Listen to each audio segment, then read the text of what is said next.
አቤቱታ የምናቀርብላቸው ነገስታት በሌሉበት ዘመን እቺ ሀገርና ቀጣዩ ጄኔሬሽን ይኖራል። እቺ ምድር ኤግዚስት ካደረገች ኢትዮጵያ የምትባል ሀገር ካለች በስልጣንም ላይ ኖሩ በህይወትም ላይ ኖሩ ይችላል። ዊዶን ነው ዶክተር አብይ ያስተካክልልኝ፣ ፕሮፌሰር ብርሃኑ ነጋ ያስተካክል የመስዋዕቱ በግ የሆነ ጄኔሬሽን አሁን መጥቷል። የሆነ ፖሊሲ ሲሻሻል ምንም ባላደረገው ዋጋ የሚከፍል ትውልድ አለ። አሁን መንግስት ያለበት ሀገር ውስጥ ከኖርን ከመንግስት ቁጥጥር ውጪ ነው የምንላቸው ነገሮች መኖር የለባቸው። ዝም ብለን ኢግኖር አድርገን ነው ኢትስ ኦኬ ያለን የሰጠነውን ፓወር የሆነ ቀን መቀበል ያቀታል። ኦኬ ጥያቄውን ላስተካክልልሽና ምን ላድርገው መሰለሽ? ጥያቄን አልፈራውትም ከዚህ ተነስቼ ልመልስልህ ነው። ችግር የለም። ትውልድ ሲባል ጄኔሬሽን ሲባል ለብዙ ሶሳይቲ ሩቅ ነው። ልጅህ ማለት ነው ባይዘው ባልማርስ የሚል ጄኔሬሽን እየተፈጠረ ያለው ይሄው እኮ ምንለውን ቫልዩ ሲስተም እየተካኮ ነው። መጸልየው በጣም አሁን ያለው ፖለቲክስ ኮምፎርት ስለሰጠኝ አይደለም። መምህር የሚባል ታይትል ያለው ሰው ኢትዮጵያ ውስጥ ካገኘ ኤቭሪዋን ምሬት ውስጥ ነው።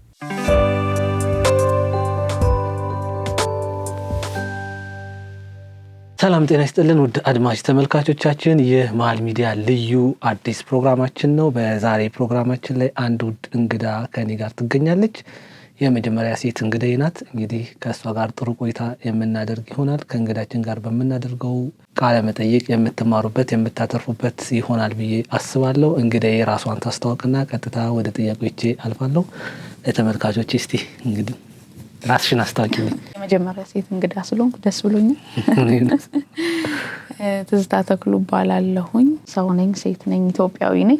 እኔና አንተን ባስተዋወቀን የሶሻል ሚዲያ ፕላትፎርሞች ላይ ደግሞ ጠቃሚና መንፈሳዊ ነገሮችን በማካፈል እሰራለሁ። ጥሩ። እንግዲህ ዛሬ የተገናኘንበት ዋነኛው ምክንያት የሀገሬ ሰው ይድረስ ብሎ ደብዳቤ እንደሚጽፈው ሁሉ አንቺም ለጠቅላይ ሚኒስትር ዶክተር አብይ አህመድ፣ ለትምህርት ሚኒስትር ፕሮፌሰር ብርሃኑ ነጋ እና ለተለያዩ ፖሊሲ ሜኪንግ ለሚያወጡ ሰዎች ይድረስ ብለሽ የላክሽው መልእክት አለና ያ መልእክት ምንድን ነው? ብዙዎች ያልሰሙት እንዲሰሙት ከሱ ተነስተን ደግሞ አንዳንድ ጥያቄዎችን እየጠየቅን እንቀጥላለን ማለት ነው። እስቲ እሱን የተወሰነ አስታውሽኝ ሃይላይት። የሀገሬ ሰው ይድረስ ብሎ ደብዳቤውን እንደሚጽፍ ይሄ ቪዲዮ ይድረስልኝ ለክቡር ጠቅላይ ሚኒስትር ዶክተር አብይ አህመድ እንዲሁም ለትምህርት ሚኒስትር ፕሮፌሰር ብርሃኑ ነጋ። እሺ፣ ባለፈው ሳምንት በግል ሶሻል ሚዲያ ላይ ያጋርቸው ብዙዎች ያጓሩትና ብዙ ሚዲያዎች የተቀባበሉት ሀሳብ ነበር። እንዳልከው ያው እኔ ርዕሱን እንደዛ ብዬ ባልሰጠውም ወደዛ አዝማሚያ ሄዶ የአዋቂና የታዋቂ ኑሮ በኢትዮጵያ የሚል እንድምታ ይዞ ነበር። ሀሳቤ ምንድነው የነበረው? አሁን ሀገራችን እያመጣች ያለቻቸው በጎ ነገሮች አሉ፣ አት ዘ ሴም ታይም እየተጋፈጠች ያለቻቸው ደግሞ ችግሮች ወይም ቢሻሻሉ ብለን የምናስባቸው ነገሮች አሉ። እኔ ከተማ ውስጥ እንደሚኖር ሰው እንደ ወጣት ቅርቤ የሆነው ችግር እና እኔ ላነሳው የምችለው አንዱ ነገር ከሶሻል ሚዲያ ጋር ተያይዞ የኔ ትውልድ እየተጋፈጠ ነው ብዬ የማየውን ችግር ነበርና ቪዲዮና ጽሁፉ ላይ እንዳየኸው አሁን ያለው ትውልድ ለመማር ያለው ወይም ደግሞ ዕውቀትን ለማግኘት ያለው ፍላጎት እንዲቀንስ በሚያደርግ ከዛሬ አልፎ ምናልባት ከ20 እና ከ30 ዓመት በኋላ ሀገራችን የተማረ ትውልድ ይኖራታል ወይ ብለን ጥያቄ ውስጥ እንድንገባ በሚያደርግ ደረጃ ትምህርት ቤት መሄድ ዕውቀት ማግኘት፣ በተለይ ደግሞ ፎርማል የሆነ አሁን ዕውቀት በተለያየ መልኩ ይገኛል።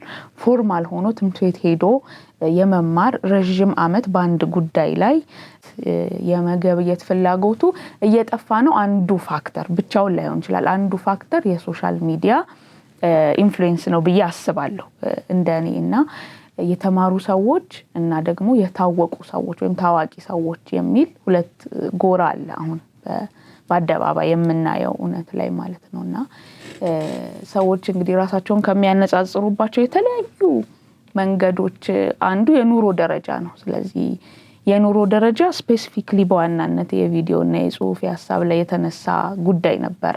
ሌሎች ሀገራት ላይ ምናልባት የትኛውም ተጽዕኖ በቀጥታ ከኢኮኖሚ ወይም ደግሞ ከመሰረታዊ የሆነ ጥያቄ ጋር ላያያዝ ይችላል። እኛ ግን ታዳጊ ሀገር ውስጥ ስለምንኖር አዋቂነትንም ታዋቂነትንም የትኛውንም ነገር ስናነሳ ኑሮን እናነሳለን ወይም መሰረታዊ ጥያቄን እናነሳለን።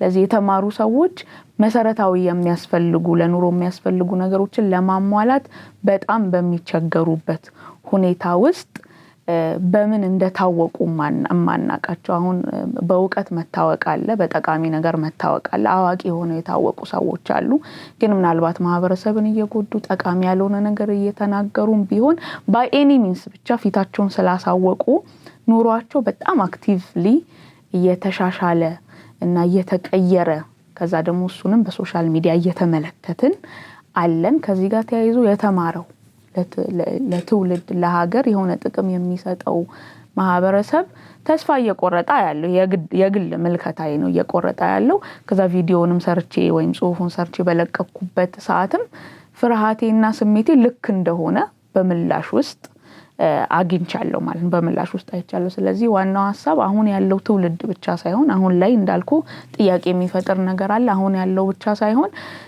አሁን በአስራዎቹ መጀመሪያ እድሜ ላይ ያሉ ከዛም አልፎ ወጣት የሆኑ የኔ ኩያ የሆኑ ልጆች ላይ ከስር የሚመጡ ትውልዶች ላይ ለመማር ኢነርጂን ኃይልን ትምክህት ለመሄድ ረጅም ዓመት ባንድ ጉዳይ ላይ ዲግ ለማድረግ የምናሳያቸው ኤቪደንስ እያጣን ትላንትና ለትምህርት ብዙ ዋጋ የከፈሉ ዛሬ ኦሬዲ ምሁር ብለን የተማሩ ብለን እናስቀምጣቸው ሰዎች በአካባቢያቸው ውስጥ ለመማር የሚሰጠው ቫልዩ ያዩ ነበር ክብር ያዩ ነበር በጣም እንደው የኑሮ ሌክዠሪ መሆንንና መውጣትን ባያዩ እንኳን የተሻለ የኢኮኖሚ ደረጃ ላይ ያሉ ሰዎች ሳይቀሩ ለተማሩ ሰዎች የሚሰጡትን ሪስፔክት ያዩ ነበር ሶ በልጅነት እድሜያቸው ላይ እርግጠኛ ነኝ ብንጠይቃቸው ወይም ደግሞ የራሴን ዘመን ዞር ብዬ ባይ አካባቢን ምናምን በቃኝ ለመማር ኢነርጂ የሚሰጠኝ በአንድ ጉዳይ ላይ ፕሮፌሽናል ለመሆን ፍላጎት የሚያሳድረኝ ምን መሆን ትፈልጊያለሽ ሲባል እንትን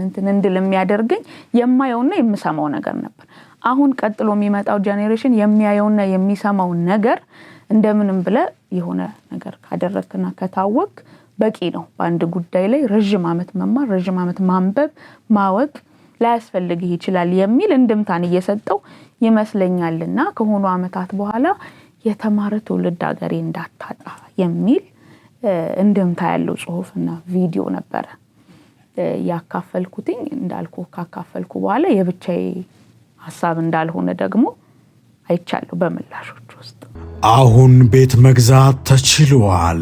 አዲሱ ፕላቲኒየም ብሎካችን ላይ 35% እውነተኛ ቅናሽ ለ15 ውድ የማል ሚዲያ ቤተሰቦች እንዲሁም አንድ ቤት ሲገዙ አንድ ቤት በነፃ የሚያገኙበት እድልም ተመቻችቷል። 60% ከወለድ ነፃ የባንክ ብድር በረጅም ዓመት የክፍያ አማራጭ ፓኖራሚክ ቪው ማለትም በአራቱም አቅጣጫ ማራኪ የተፈጥሮና የከተማ እይታ ለእያንዳንዱ ቤቶች ፕራይቬት ሊፍት የተገጠመላቸው የልጆች መጫወቻና የስፖርት ማዘውተሪያ የመዋኛ ገንዳ ጂምናዚየምና ቤተ መጻሕፍት ፓርኪንግና የኤሌክትሪክ ቻርጅ መሙያን ጨምሮ ሌሎች ሁሉን አቀፍ መዝናኛዎችን በነፃ በመዲናችን አዲስ አበባ በነፋሻማዋ ለቡ መብራት እጅግ ማራኪና ቅንጡ በሆነው የመኖሪያ መንደራችን ውስጥ በ5% ቅድመ ክፍያ ብቻ የቤት ባለቤት ይሁኑ። ለበለጠ መረጃ በ0907 888883 ወይም በ0944 41 9190 ይደውሉ።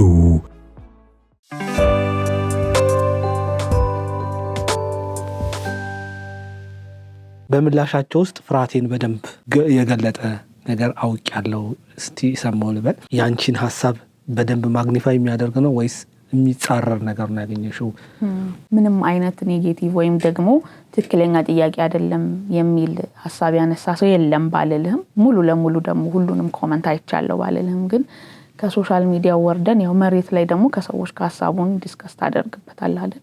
ልክ ካንተ ጋር በዛ ጉዳይ እንደተገናኘን የተለያዩ ሰዎች ሱን ቪዲዮ ሱን ጽሁፍ ካዩ በኋላ ኮሙኒኬት ሲያደርጉኝና እንዳነሳ ነው የሶሻል ሚዲያ ፊድባኮቹ ብዙ የሚያደለው አብረውኝ እየሰጉ እንዳለ አብረውኝ ጥያቄ ውስጥ እንዳሉ የሚታየው ነገር እኔ እንዳነሳው ታሳሳቢ እንደሆነ የሚደግፍ ሐሳብ ነው የነበረው። ያው በቀጥታ እኔ በድፍረት ምናልባት የሀገራችንን ሃይራርኪ ላይ ያሉ ሰዎችን ስም ሜንሽን አድርጌ መልእክቱን ስላስተላለፍኩኝ አንዳንዶች እንደ ተቃውሞ ወይም ደግሞ ይሄ እንደ ፖለቲካ ኢሹ ቢያነሱትም ቢያዩትም ወይም በዛ አውድ ትንሽ ማስተካከያ አድርገው በሶሻል ሚዲያዎቻቸው ላይ ቢያጋሩትም ጄኒዩን የሆነ ሐሳቤ ግን በማህበረሰቡ ዘንድ ተቀባይነት ያገኘ ወይም ደግሞ የብዙ ሰው ስጋት እንደሆነ ነው በራሴ ያገኘሁት ምልከታ። አንተ ምናልባት ሶሻል ሚዲያ ለሁላችንም ክፍት ስለሆነ ገብተህ ኮሜንቶችን ገብተህ ፊድባኮችን ብታይ ጥያቄያችን ነበር፣ ጩኸታችን ነበር፣ ሐሳባችንን አልሽብን ቀደምሽን ምናምን የሚሉ እንትኖች አይቻለሁ። እንደውም ኤክስፔክት ካረኩት በላይ እኔ በልቤ የሚመጡትን ሐሳቦች ባይዘው ከፖለቲካ ጋር ሊገናኝ የሚችልም ከቤተ ክርስቲያን ጋር ሊገናኝ የሚችል ከሌላ የሶሳይቲ ጥያቄ ጋር ሊገናኝ የሚችል እንደዚህ አይነት ሐሳቦችን አንስቼ አውቃለሁ። ይሄ አጋጣሚ ሆኖ ወጣ። እንግዲህ ሶሻል ሚዲያ እኔንም ጠቅሞኛል፣ አጠቃቀማችን ነው እንጂ ሚሊያየው አጌንስት የሆነ አያስፈልግም የሚል ወይም በሶሻል ሚዲያ ደግሞ ህይወታቸውን እየቀየሩ ያሉ ሰዎች ላይ እንጀራ ላይ መቆም አለብን የሚል አቲቲዩድ የለኝ። ባላንስ መሰራት አለበት ብዬ ግን አስባለሁ። ከትውልድ አንፃር ያሁኑ ትውልድ በቃ የደረሰበት ታይም ነው። አንዳንዴ ሁሉም በየዘመኑ የሆነ ፌስ የሚያደርገው ችግር አለ አይደል? ወደ ኋላ ታሪክንም ብናንም ዘመናቸውን የሚመጥን የሆነ ነገር ፌስ አድርገዋል፣ ተጋፍጠዋል። እኛ ከሶሻል ሚዲያ ጋር ተያይዞ የሚመጣውን ነገር መጋፈጥ ሊኖርብን ይችላል፣ የኛ ሊሆን ይችላል። አትሊስት ግን እኛ መስዋዕትነት እየከፈልንበት ያለው ነገር የነገውን ጄኔሬሽን የማያበላሽ ወይም ለነገው ጄኔሬሽን ሞዴልነትን የማያሳጣ፣ ቅድም እንዳልኩ ሞዴልነት ምሳሌነት በጣም ኢምፖርታንት ነገር ነው። እኛ ልጅነታችን ውስጥ የተቀረጸብን ምሳሌነት ነው ዛሬ የሆነ መሆን የምፈልጋትን ሴት እንደሆነ ያደረገችኝ የሆነ ኤምፓወርመንት አለ። ዛሬ ታናናሾቻችንን አግኝተን ብጠይቃቸው ቅድም እንዳነሳ ነው ከእውቀት ይልቅ ለታዋቂነት ቫልዩ ያለውም ደግሞ በሚጠቅም ቫልዩ ባለው መልኩ መታወቅን ሳይሆን ምንም ይሁን ልታወቅ፣ ክብሬን ጥዬ ልታወቅ፣ እምነቴን ጥዬ ልታወቅ፣ ሀገራዊ ስቴቴን ጥዬ ልታወቅ፣ ምንም ይሁን ግን ልታወቅ። እንደን ደግሞ ደሃ ሀገር ውስጥ ስለምንኖር ልብላ፣ ልጠጣ፣ መኖሪያ አለጣ የሚል ቫልዩ ሲስተም እየተሰራ ነው። ለዚህ ብቻውን ሶሻል ሚዲያ ምክንያት ላይሆን ይችላል፣ ብዙውን ፓርት ግን ይወጣል። ያንን ነው በምላሾችም ውስጥ ያየሁት። ኢንቴንሽኔ ተቃውሞም አልነበረም፣ ኢንቴንሽኔ ድጋፋም አልነበረም። በእኔ ሐሳብ የሆነ ነገር መለወጥ አለበት ብሎ ሰው ሲነሳ ከላይ ነው መነሳት ያለበት ብዬ አምናለሁ።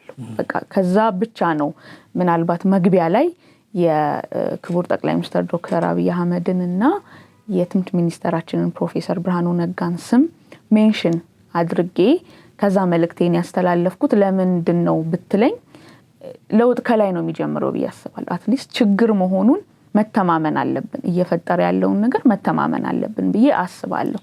በመንግስት መዋቅርም ውስጥ የህዝብ ተወካዮች ምክር ቤት የሚባል ነገር አለ። ትልልቁ ወንበር ላይ የተቀመጡ ሰዎች ሊደርሱ የማይችሉበት ቦታ ላይ ያሉ የማህበረሰብ ጥያቄዎችን ይሰማሉ፣ ያያሉ፣ ቅርብ አሉ ተብሎ የሚታሰቡ ሰዎች ለነዛ ሰዎች በዛ ፕላትፎርም ውስጥ በምክር ቤት ወይም በፓርላማ ፕላትፎርም ውስጥ ተገኝተው የማህበረሰቡን ጥያቄ እንዲያነሱ ነው አይደለ የተፈጠረው እንትኑ።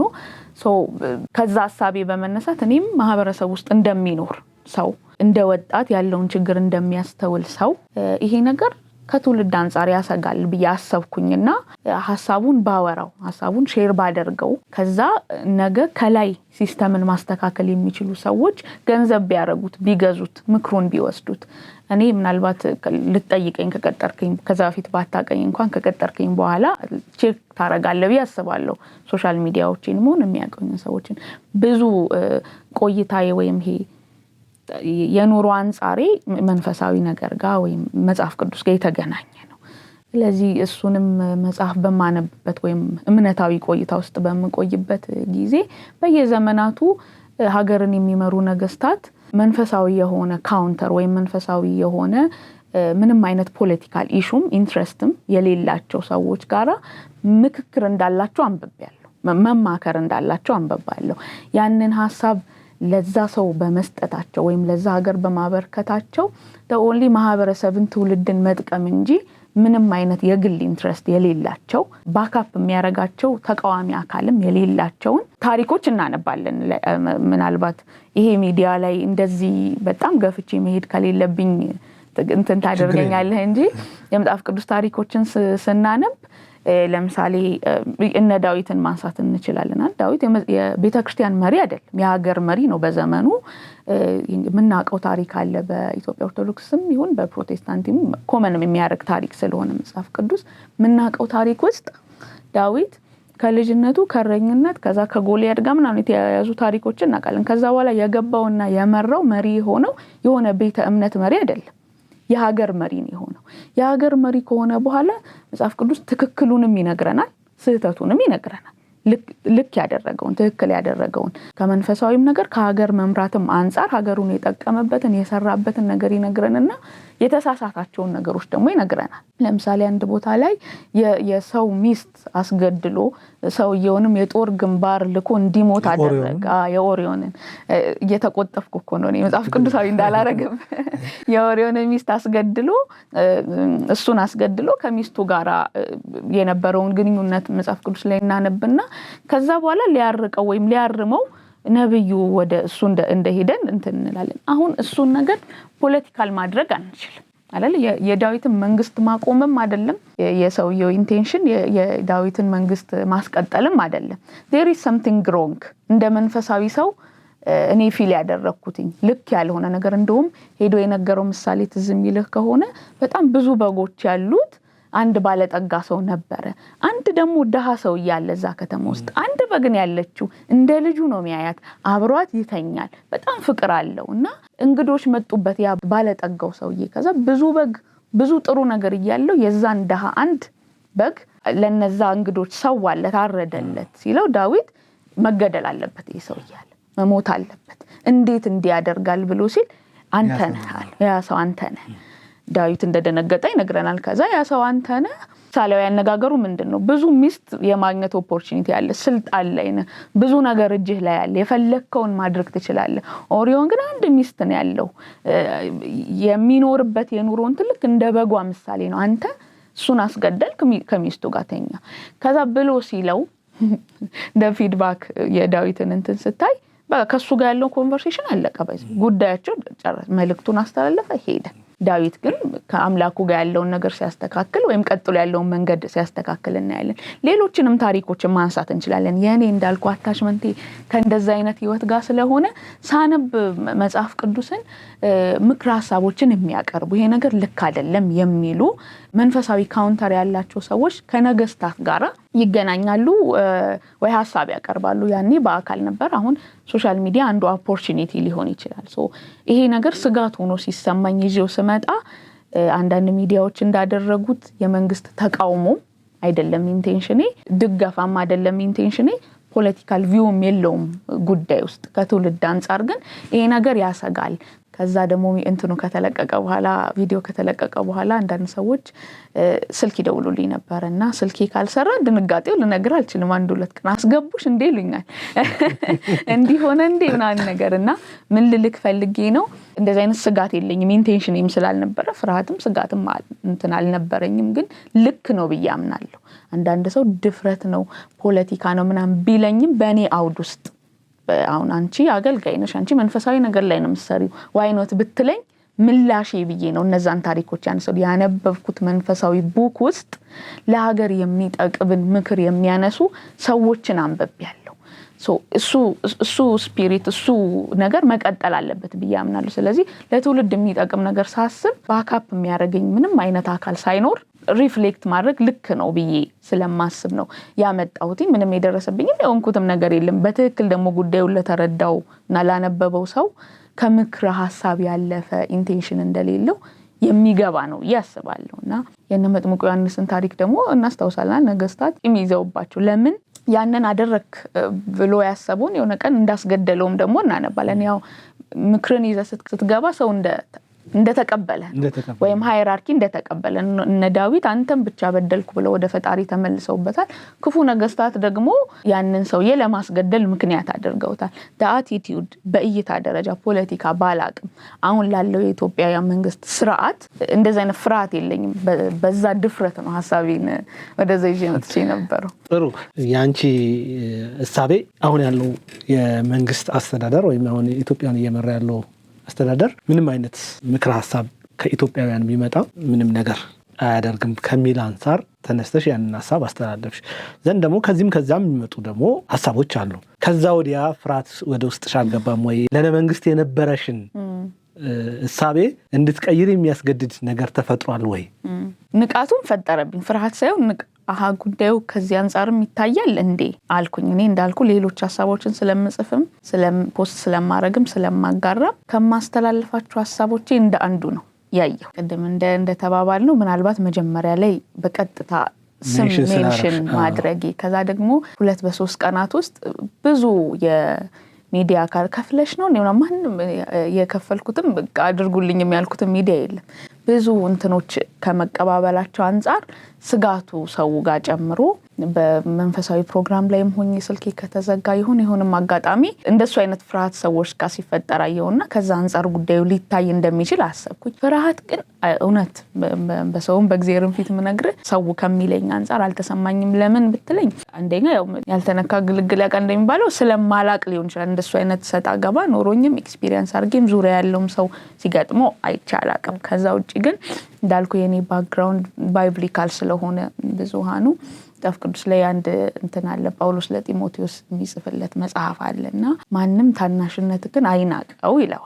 ጢሞቴዎስ በእድሜ ትንሽ ሰው ስለነበረና መጽሐፍ ቅዱስ አዋቂዎች የሥነ መለኮት አጥኚዎች ሲናገሩ የሚፈራ አይነት ድፍረት የሌለው አይነት ሰው ስለነበረ ለማስተማር፣ ለመምከር፣ ለማንበብ፣ ለመገሰጽ አትፍራ፣ ማንም ደግሞ ታናሽነትህን አይናቀው እግዚአብሔር ይለዋል የፍርሃትን መንፈስ አልሰጠህም ብሎ ይለዋልና የፍርሃት መንፈስ የለኝም የተነሳሁበትን ጄኒዮን ሐሳብ ስለማቅ አንዳንድ ሰዎች ከስጋትም ባለፈ ማነሽ አንቺ ይሄንን ሐሳብ ልታቀርቢ ማነሽ በዚህ ድፍረት ልክ ልትመጪም ያሉኝ ሰዎች አሉ አይደል። ዝም ብለ እንትን ብዙ ጊዜ ሰው እንትን እኩያ ይወዳል አይደል። የሰፈር ጥያቄ ላይ የሆነ እሱ የሚገባውን ያህል ብቻ ስትራመድ ይወዳል ዙሪያ ያለ ሰውና እልፍ ብለ ሀገር ስትልልፍ ብለ ያውም አሁን ሳይሆን 20 እና 30 አመት በኋላ ምናልባት ላልኖር የምችልበት የጊዜ እንትን ውስጥ ምን አይነት ጄኔሬሽን ይኖረናል የሚል ነገር ቢታይ የሚል ጥያቄ ይዘ ስትመጣ በዛ አይነት እየታሚያይ ሰው ይኖራል። ግን ይሄንን መጽሐፍ እንደ ፐርሰናል እንትኔ ስለማይ ጋይዳንስ ስለማይ ማንም ታናሽነትህን አየናቀው ደግሞ የፍርሃት አይደለም የእምነት መንፈስ ነው የተሰጠው ይላል። አይ ቢሊቭ ባይ ዘ ዌይ ጽፌ ስለቀውን መናፈስ ማውራት እዚህ መምጣት ምናምን ባላስበውም ሐሳቤ ግን ለላኩላቸው ሰዎች ይደርሳሉም ይጠቅማልም በሚል እምነት ነው የጻፍኩት። ስለዚህ ፍርሃት አልተሰማኝ። ጥሩ ዋናው አለመፍራትሽ ነው። ለትውልድም የሚጠቅም ሐሳብ ነው የተነሳው። እዚህ ቦታም እንድትገኝ ያደረገሽ የሐሳብ ስለሆነ ነው እንጂ ሌላ ነገር አይደለም። በአሁን ሰዓት ማህበራዊ ሚዲያን እንግዲህ ለበጎ አገልግሎት ከሚጠቀሙ ሰዎች ይልቅ አብዛኛው ውጤታማ ይሆኑ ያሉት ኔጌቲቭ የሆኑ ሐሳቦች ማህበረሰብን የሚሰድብ የሆነ ነገር ይዘው የሚመጡት ደግሞ ሻይን ሲያደርጉ እናያለንና ምንድነው እዚህ ላይ መንግስት መስራት ያለበት ነገር ምንድነው ብለሽ ታስቢያለሽ? ስለዚህ ጥያቄ አሁን ለበጎና ለአሉታዊ ነገር ሶሻል ሚዲያን የሚጠቀሙ ሰዎች አሉ። ሞር ቤኔፊታብል እየሆኑ ያሉት ለአሉታዊ ነገር የሚጠቀሙት ናቸው። ይሄ እዚህ ላይ ለምመሰለሽ ይሄን ጥያቄ ያነሳሁት ሞር ለማብራራት የአንቺ ሐሳብ ቀጥታ ቅድም እንዳልሽው ለፕራይም ሚኒስቴሩ ለትምህርት ሚኒስቴር ተላልፈዋል። እኛ ኃላፊነት የለብንም ወይ? ጀስት እኛ አይደለንም ወይ ያንን ሐሳብ የምንገዛው? መጀመሪያ እኔ ጋር ሲመጣ ሌላው ጋር ሲመጣ እኛ ኮነን እያየን ጥሩ ኮሜንት እየሰጠን እነዛን ሰዎች ታዋቂ እንድንሆን ያደረግናቸው እኛ ነን እንደ ማህበረሰብ ማለት ነው። ሶ ከዛ አንፃር ምትዩ ነገር ልበልና ከዛ ወደ ፕራይም ሚኒስቴሩ መልስሻለሁ። እሺ አሁን ለበጎ ነገር ከሚጠቀሙት በላይ ለአሉታዊ ነገር የሚጠቀሙት ናቸው ይሄ ውጤታማ እየሆኑ ያሉት ብለን መደምደም አንችልም። አንዳንድ ውጤት የሚታይም ማይታይም ስለሆነ ስለ ፖፑላሪቲ ስለመታወቅ ብቻ ሆነ ያለን ያለነው አው ልንል እንችላለን። ግን የሰራነው ጥናት ወይም ማስረጃ የለንም። ዝም ብለን ሶሻል ሚዲያ እንደሚጠቀም ሰው ስናይ ያኛው ያጋደለ ይመስላል። ለምን ካልከኝ ኤክስፐርት አይደለሁም በዛ ጉዳይ ላይ እኔም ሪሰርች አልሰራውም። ግን ለምንድነው በየሳስብ የሚመጣልኝ ነገር ያው the first thing ኔቸሩ ይመስለኛል። የሶሻል ሚዲያ ኔቸር አልጎሪዝም የምንላቸው ነገሮች ለምሳሌ ጠቃሚ ነገርን ለቅቄም ጎጂ ነገርን ለቅቄም አንተ ልትሰድበኝም ገብተህ ኮሜንት ብታረግ it's an engagement ነው። አልጎሪዝሙ እንደዛ ነው ሰማው ሶሻል ሚዲያ እንደሚጠቀም ሰው engagement ነው። እቺ ልጅ ምንድነው የምታወራው እንዴት ትላለች እያልክም ብታዳምጠኝ ዋው እያልክም ብታዳምጠኝ እያዳመጥከኝ ካውንት እየተደረገ ነው በቁጥር ወይም በፖፑላሪቲ ደረጃ ፊቴን ያያየው ነው እውቅና እየመጣ ነው እኔ ደግሞ በምን ልታወቅ ለማህበረሰቡ ምን ቫልዩ ላድርግ የሚል ኢንቴንሽን ከሌለኝ ሳንቲም ብቻ ከሆነ ከዛ ነገር ውስጥ የምፈልገው እየሰደብከኝም ሆነ እያደነከኝም ጎሌን እየመታው የሆነ ነገር እያገኘው ነው ካንተ ለዚህ የሶሻል ሚዲያ ኔቸር አንዱ ነገር ይመስለኛል ሁለተኛ ማይንድ ሴታችን የተሰራንበት የኛ የብስለት ደረጃ በዚህ መጠን ያለን ነፃነት መሸከም አለመቻል ሊሆን ይችላል አሁን ሶሻል ሚዲያ ፍሪ ነው በፊት አንዳንድ ነገሮችን አይተሃል ልጆች ለማድረግ ሲፈልጉ 18 ዓመት ይምላይ ቆይ ምናምን ነገር ይለዋል ወደ ህይወታቸው የሆነ ነገር ለማስጠጋትም እነሱም ሄደው ወደዛ ህይወት ለመጠጋት የሆነ የሚጠባበቁት የነፃነት እድሜ አለ ያንን እድሜ እንኳን ባልጠበቀ መልኩ ሁሉን ነገር በስልክህ በኩል የምታገኝበት ፕላትፎርም ነው ሶሻል ሚዲያ ስለዚህ መርጣህም አይደለም ምናልባት አሁን አንዱን አንስተን የቲክቶክን እንትን ምታይ በጣም 1 ወይ 2% ነው ቲክቶክ ከፍቶ ሰርች ባር ላይ ሄዶ ማየት የምፈልገው ነገር ይሄ ነው ብሎ ሰርች የሚያደርግ ሰው የለም ክሊክ ነው የምናረገው አፕሊኬሽኑ ደን ማንንም የፈለገውን ፊድ ያደረገው ነገር ስክሮል እያደረግን እያየን እንውላለን ማለት ነው ማንንም ነው የሚያስገባው ፖዚቲቭም ይሁን ኔጌቲቭም ነገር ያንን ፊልተር አድርጌ እኔ አፕሊኬሽን አይደለም መክፈት ያለብኝ ፈርስት ምፈልገው ነገር ምንድነው ብዬ ነው የሚሄደው የሚል ጠንካራ የሆነ ይሄንን ነፃነት ይሄ ምፈልገው ነገር ሁሉ ላይ የምችልበትን ነገር ስልኬ ላይ የማምጣት ነፃነት የምንሸከምበት አይነት ማህበረሰብ እንደሌለን እኔ እየተነበይኩ አይደለም በውጤት እያወራን ምናየው ነገር ምስክር እንዴት ስለ ኢትዮጵያ ህዝብ እንዴት ያለሽ ልትለኝ አትችልም ሪዛልት ነው ከሪዛልት ነው ወደፊት የሚሆን ነገር አለ ምን ተነብየው መጥቶ ይሄ ነፃነት መጥቶ የፕላትፎርም እያየን ያለነው ውጤት ሰው ማኔጅ ራሱን አድርጎ ምን ይጠቅመኛል ምን ይጎዳኛል ማንን ላወድስ ማንን ላኮስስ ብሎ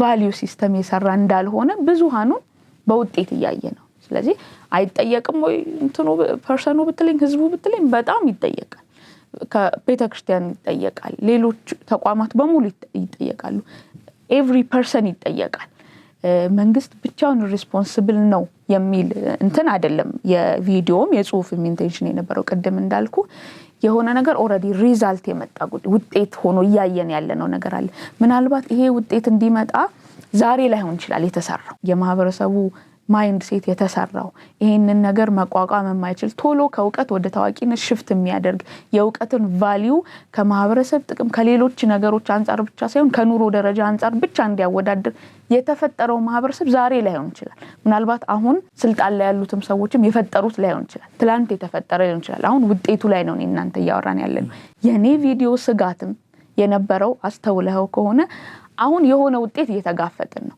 አሁን እኛ የምንዘራው ደግሞ ውጤት ሆኖ የሚመጣበት የሆነ ዘመን አለ ሶሻል ሚዲያ በእኛ አሁን በመናስተውሳት ጊዜ ውስጥ የተፈጠረ ኦፖርቹኒቲ ነው ለመልካምም ለክፉም እየተጠቀምን ያለንበት በዛ ውስጥ የምንዘራው ዘር ውጤት የሚያመጣበት ጊዜ አለ አሁን የትላንትናውን ዛሬ ሪዛልት እየተቀበልን እንዳለ ነው ኔክስት ጀነሬሽን ምናልባት ቀጣይ ትውልድ ይኖራል አሁን ሰው ሪስፖንሲብል መሆን እንዳለ በጣም ላወራ ተዘጋጅ የመጣው እሱ ነው ለምሳሌ ያኛው በቀጥታ ዲፌንድ የሚያደርገው ላይ ያሉትን ሰዎች ስለሆነ አሁን ህዝቡ ጋር መውረድ አለብን ማምንበት ነገር ህዝቡ በምን መጠን ነው ሪስፖንሲብል መሆኑን እንዲረዳ የምፈልገው መሰለ አሁን ፖሊሲ ሜክ እንዲያረጉልን ነገሮችን እንዲያስተካክሉልን አቤቱታ የምናቀርብላቸው ነገስታት በሌሉበት ዘመን ይቺ ሀገርና ቀጣዩ ጀነሬሽን ይኖራል ማለት ያልፋል አይደል ሁሉ ነገር እንኳን አሁን ያለው ነገስታት ምድርና ሞላው እንደ መጋረጃ ተጠቀለላል ይችላል መጽሐፍ ቅዱስ እኔ ማምነው ይሄንን ነው ካለን ግን ከሰነበትን የዛሬ 20 30 ዓመት እቺ ምድር ኤግዚስት ካደረገች ኢትዮጵያ የምትባል ሀገር ካለች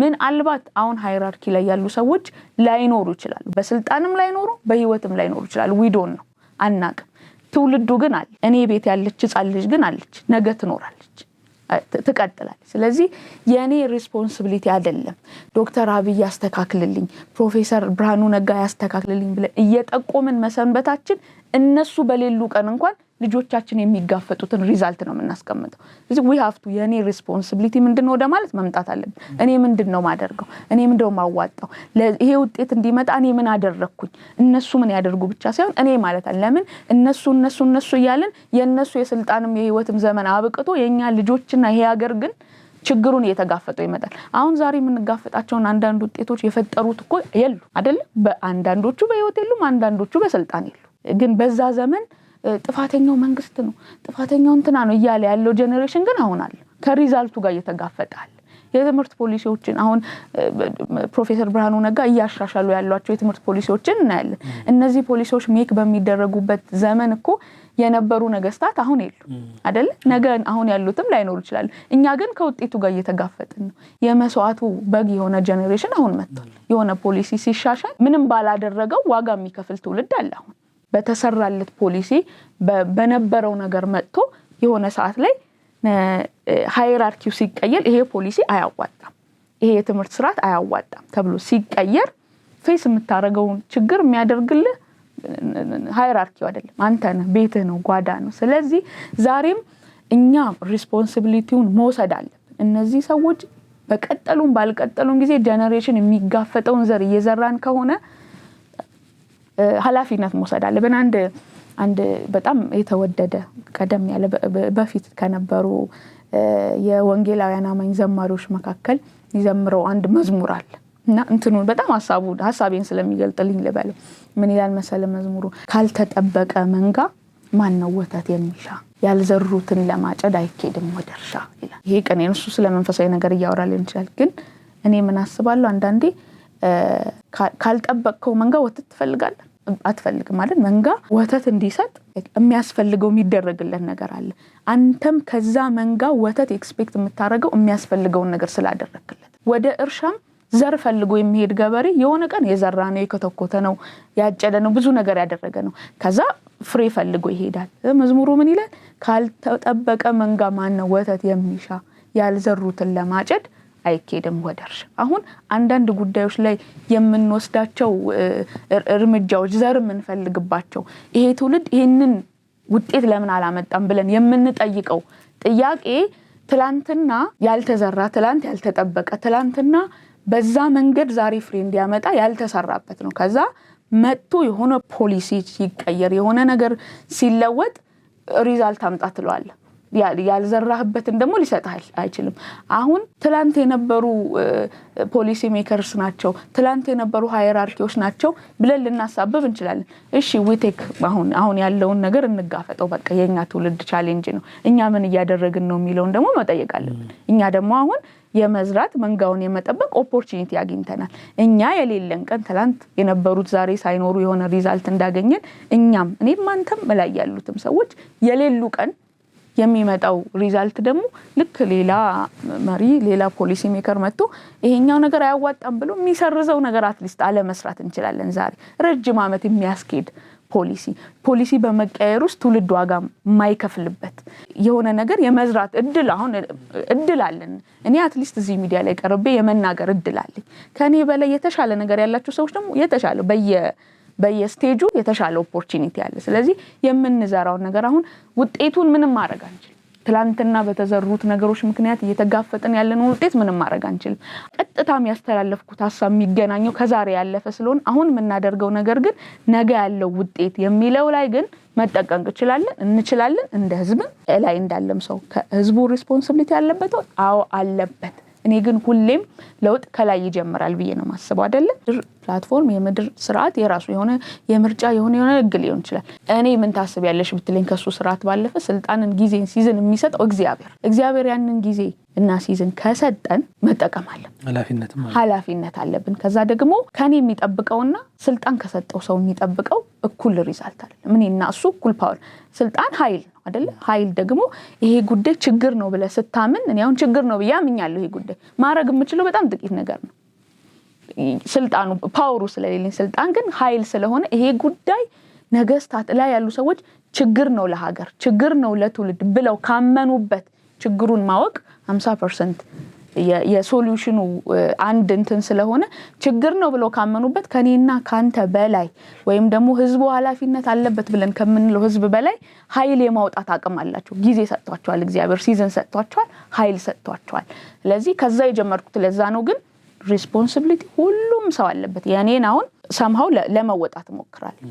ለምሳሌ ያው ሰሞኑን ያስተላለፍኩት መልእክትና ወደ ኋላም ተመልሰ የ2-3 ዓመት የሶሻል ሚዲያ እንቅስቃሴን ብታይ ሶሻል ሚዲያ መጥቶ እንዲቆጣጠረኝ፣ እንዲገዛኝ፣ ኢምፓክት እንዲያደርገኝ ሳይሆን ኦፖርቹኒቲ ነው። ሐሳቤን ላስተላልፍበት፣ ልጠቀምበት፣ ነገ ታናናሾቼ ልጆቼ ምናምን ቢያዩት የማልጸጸትበትን ነገር ላድርግበት ብዬ አድርጌበታለሁ። በእኔ አቅም ሁሉም በየቤቱ ይሄ ኃላፊነት አለበት ብዬ አምናለሁ። ግን ከላይ ያሉ ሰዎች ደግሞ ከዛሬ ያለፈ ነገን ያማከለ ውሳኔዎችን ጥንቃቄዎችን እንዲያደርጉ ችግር መሆኑን መተማመን አለብን ብዬ አምናለሁ። እንደው ምናልባት ካነሳሽው ሐሳብ ጋር መንግስት እውነት ነው ፖሊሲ ያወጣል። እነዛ ፖሊሲዎችን ደግሞ ማህበረሰቡ እየተገበረ ሲሄድ ብዙ ለውጦች ይመጣሉ።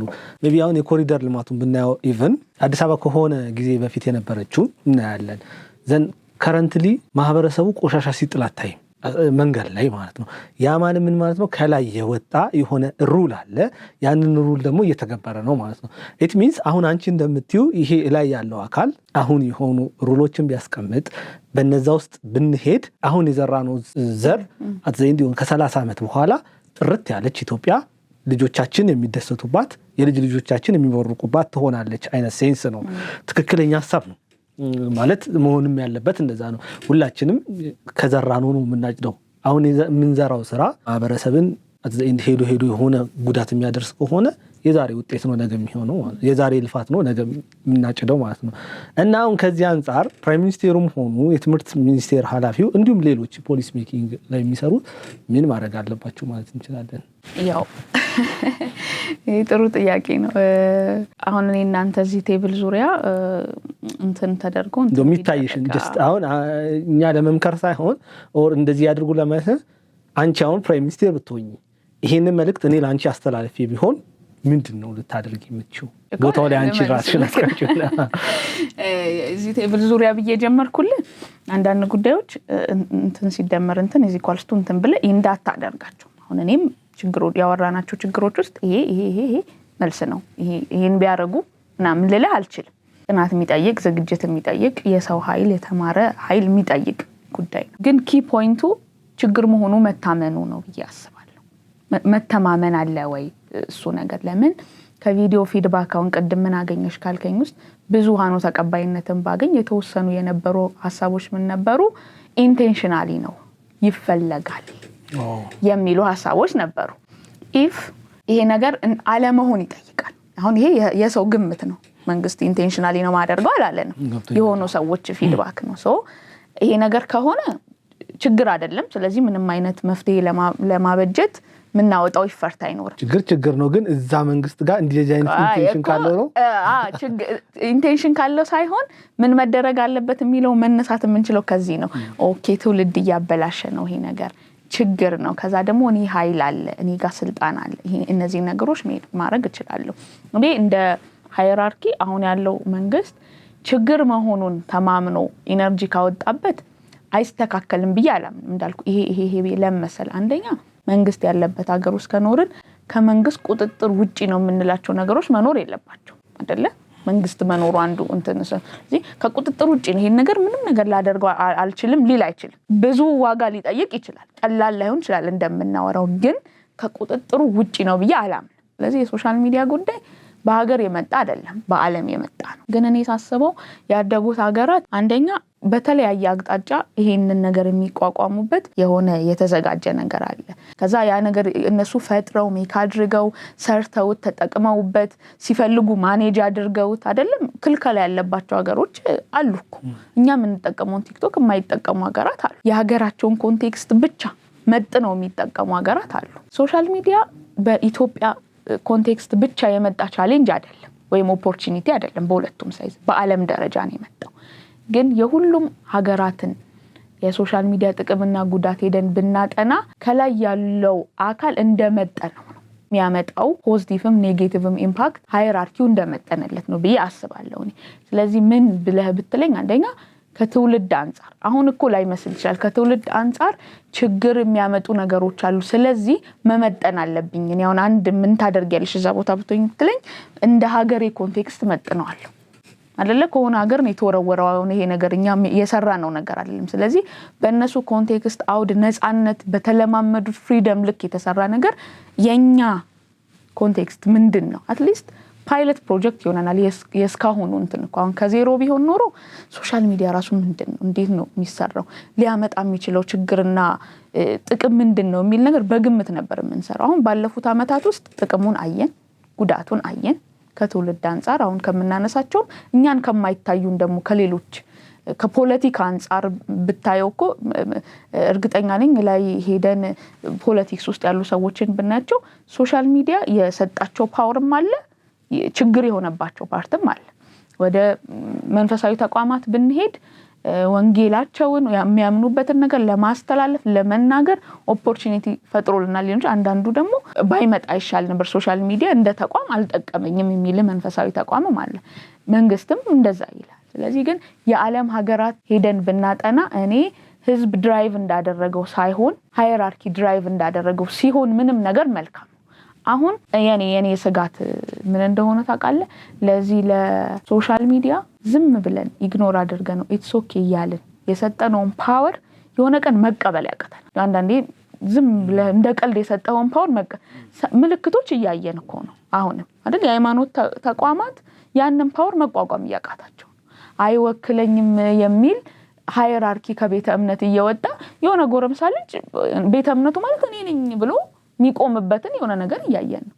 ምን አይነት መፋለስ እንደሚፈጠር ከመንግስትም አቅጣጫ ከየተለያዩ ነገሮች አቅጣጫ ሳናስበው ፓወር እየሰጠው ነው። አሁን እኔ የተነሳሁት ከኑሮ ደረጃ ከኑሮ አቅም ከተማሩ ዕውቀት ካላቸው ሰዎች አንፃር ነው እንጂ ከየትኛውም አውድ ገብተን ብናየው የተሰጠው ፓወር የሆነ ቀን መቀበል ማንችለውና ከቁጥጥራችን ውጪ እንዳይሆን ስጋት ስላለኝ እኔ ምን ብለካልከኝ ወደ ኋላ አሁን መልስ ይሄ ነገር ጥቅም ብቻ ሳይሆን ጉዳትም አለው። ስለዚህ የሆነ ኃይል የሆነ ገንዘብ የሆነ ዕውቀት የሆነ ትኩረት የሆነ ምክክር ተደርጎ የሆነ መልክ መያዝ አለበት ተብሎ መታመን አለበት። የመጀመሪያው ነገር እሱ ነው። እዚህ ላይ አሁን መልሽ የምጠይቅሽ አንድ ጥያቄ ምንድነው አንዳንድ የመንግስት ተቋማት ሳይቀሩ የቲክቶክ ክሬቲቭ አዋርድ በሚል ላይ ስፖንሰር ሲሆኑ ሁሉ እናያቸዋለን። ቅድም ወዳልሽው ነገር ሊወስደን ይችላል። ሜቢ ኢንቴንሽናሊ ተፈልጎ ነው ወደሚለው ነገር ሊወስደን ይችላል። ዊዶና ሁለቱንም ሀሳቦች አንስተናል። እኔ እንዳልኩ የፖለቲካም ወይም መንግስት ተኮር የሆነ በኢትዮጵያ ኮንቴክስት ዕውቀት ብዙ የለኝ።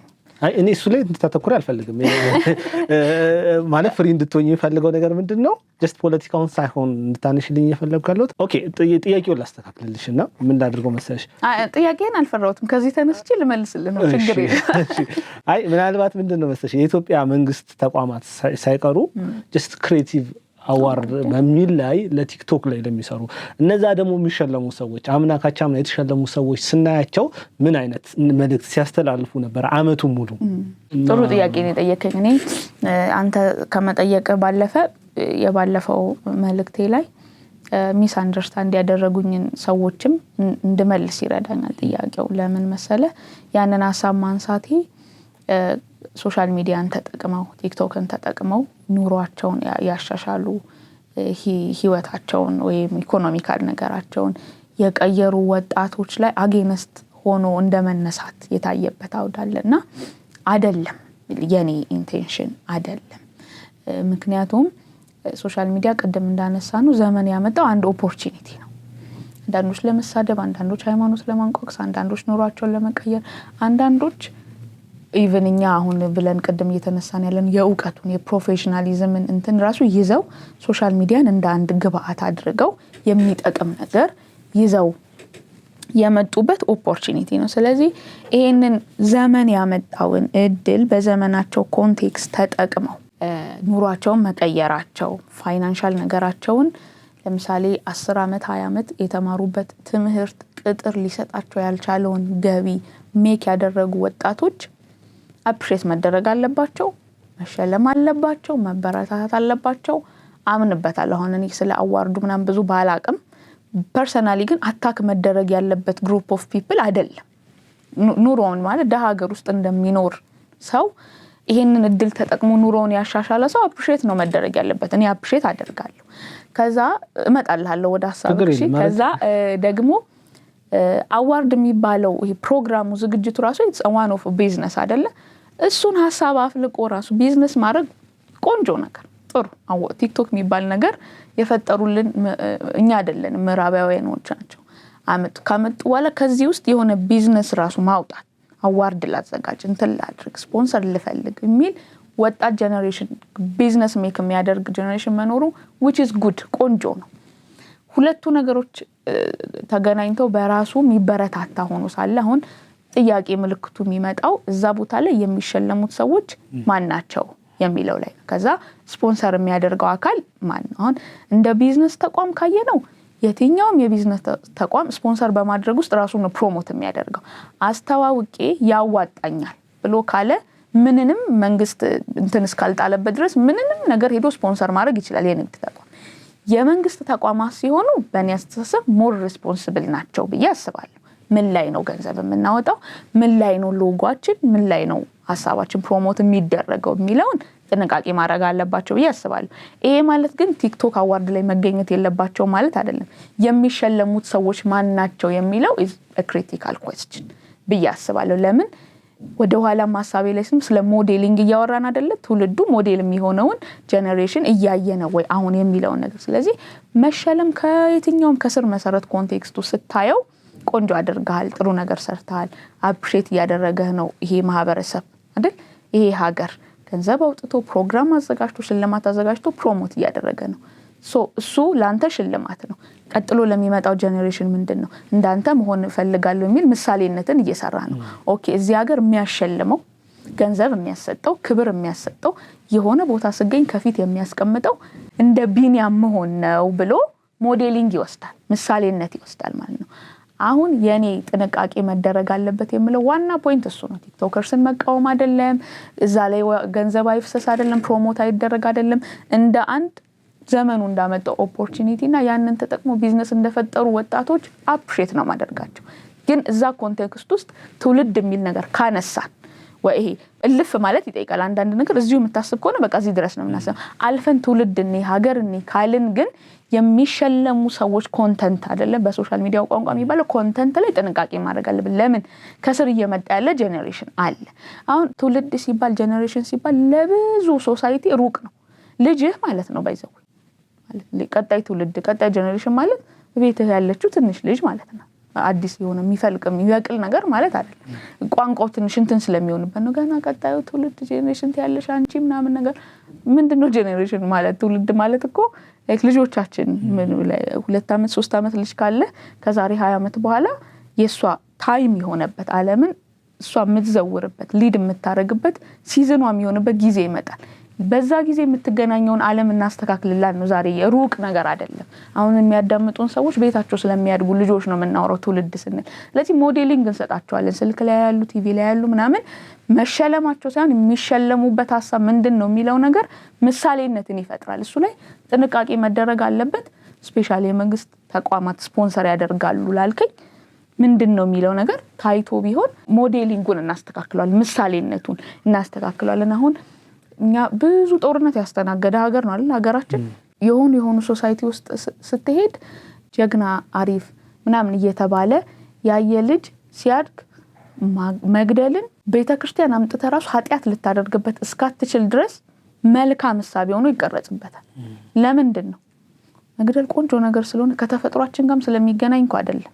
ግን በሚያድግበት ማህበረሰብ ውስጥ መበቀልን፣ ደመኛውን መግደልን፣ ጀግንነትን ምናምን ነገር ሲሳል ሲያያደገበት እንትናለ። ስለዚህ ሲያድግ ኢፍ ከፋሚሊ ሜምበር ውስጥ የሆነ ነገርን ያጠቃሰው ካለ ያንን ሰውዬ መበቀል ቫልዩ ሲስተሙ ይሆናል።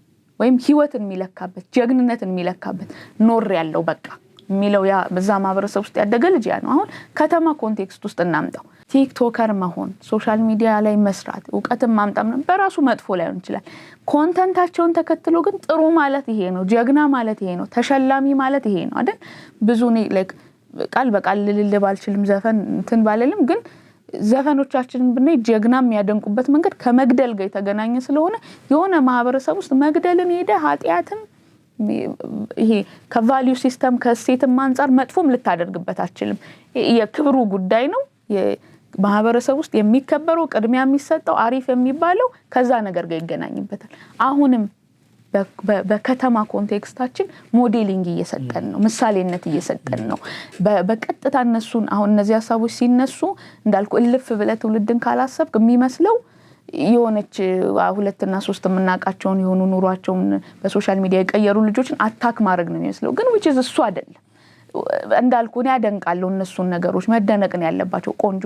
ግን እነዛ ነገሮች ፕሮሞት በተደረጉ በወጡ ቁጥር ኮንተንታቸው የሚያስተላልፉት መልእክት ካልታየ ከታች የሚመጣው ጄኔሬሽን ወደድንም ጠላንም ያንን በመድገም መከበር፣ መሸለም፣ መደነቅ ውስጡ እየገባ ትክክለኛው መንገድ ያ ነው የሚመስለው ማለት ነው። ያ ይመስለዋል ነገ መድገም የሚፈልገው እሱ ነው። ለዛ እኮ ነው አይደል አሁን የትምህርት ቫልዩ ሲስተማችን ላይ አይደለም የተነሳ ነው መጀመሪያዎቹ ጥያቄዎቻችን ላይ ትምህርት እኮ ትምህርት ቤት አልተዘጋም፣ አስተማሪዎች ከማስተማር አላቆሙም አይደል? ሀገራችን ትምህርት ላይ ያደረገችው ምንም ነገር እኮ የለም።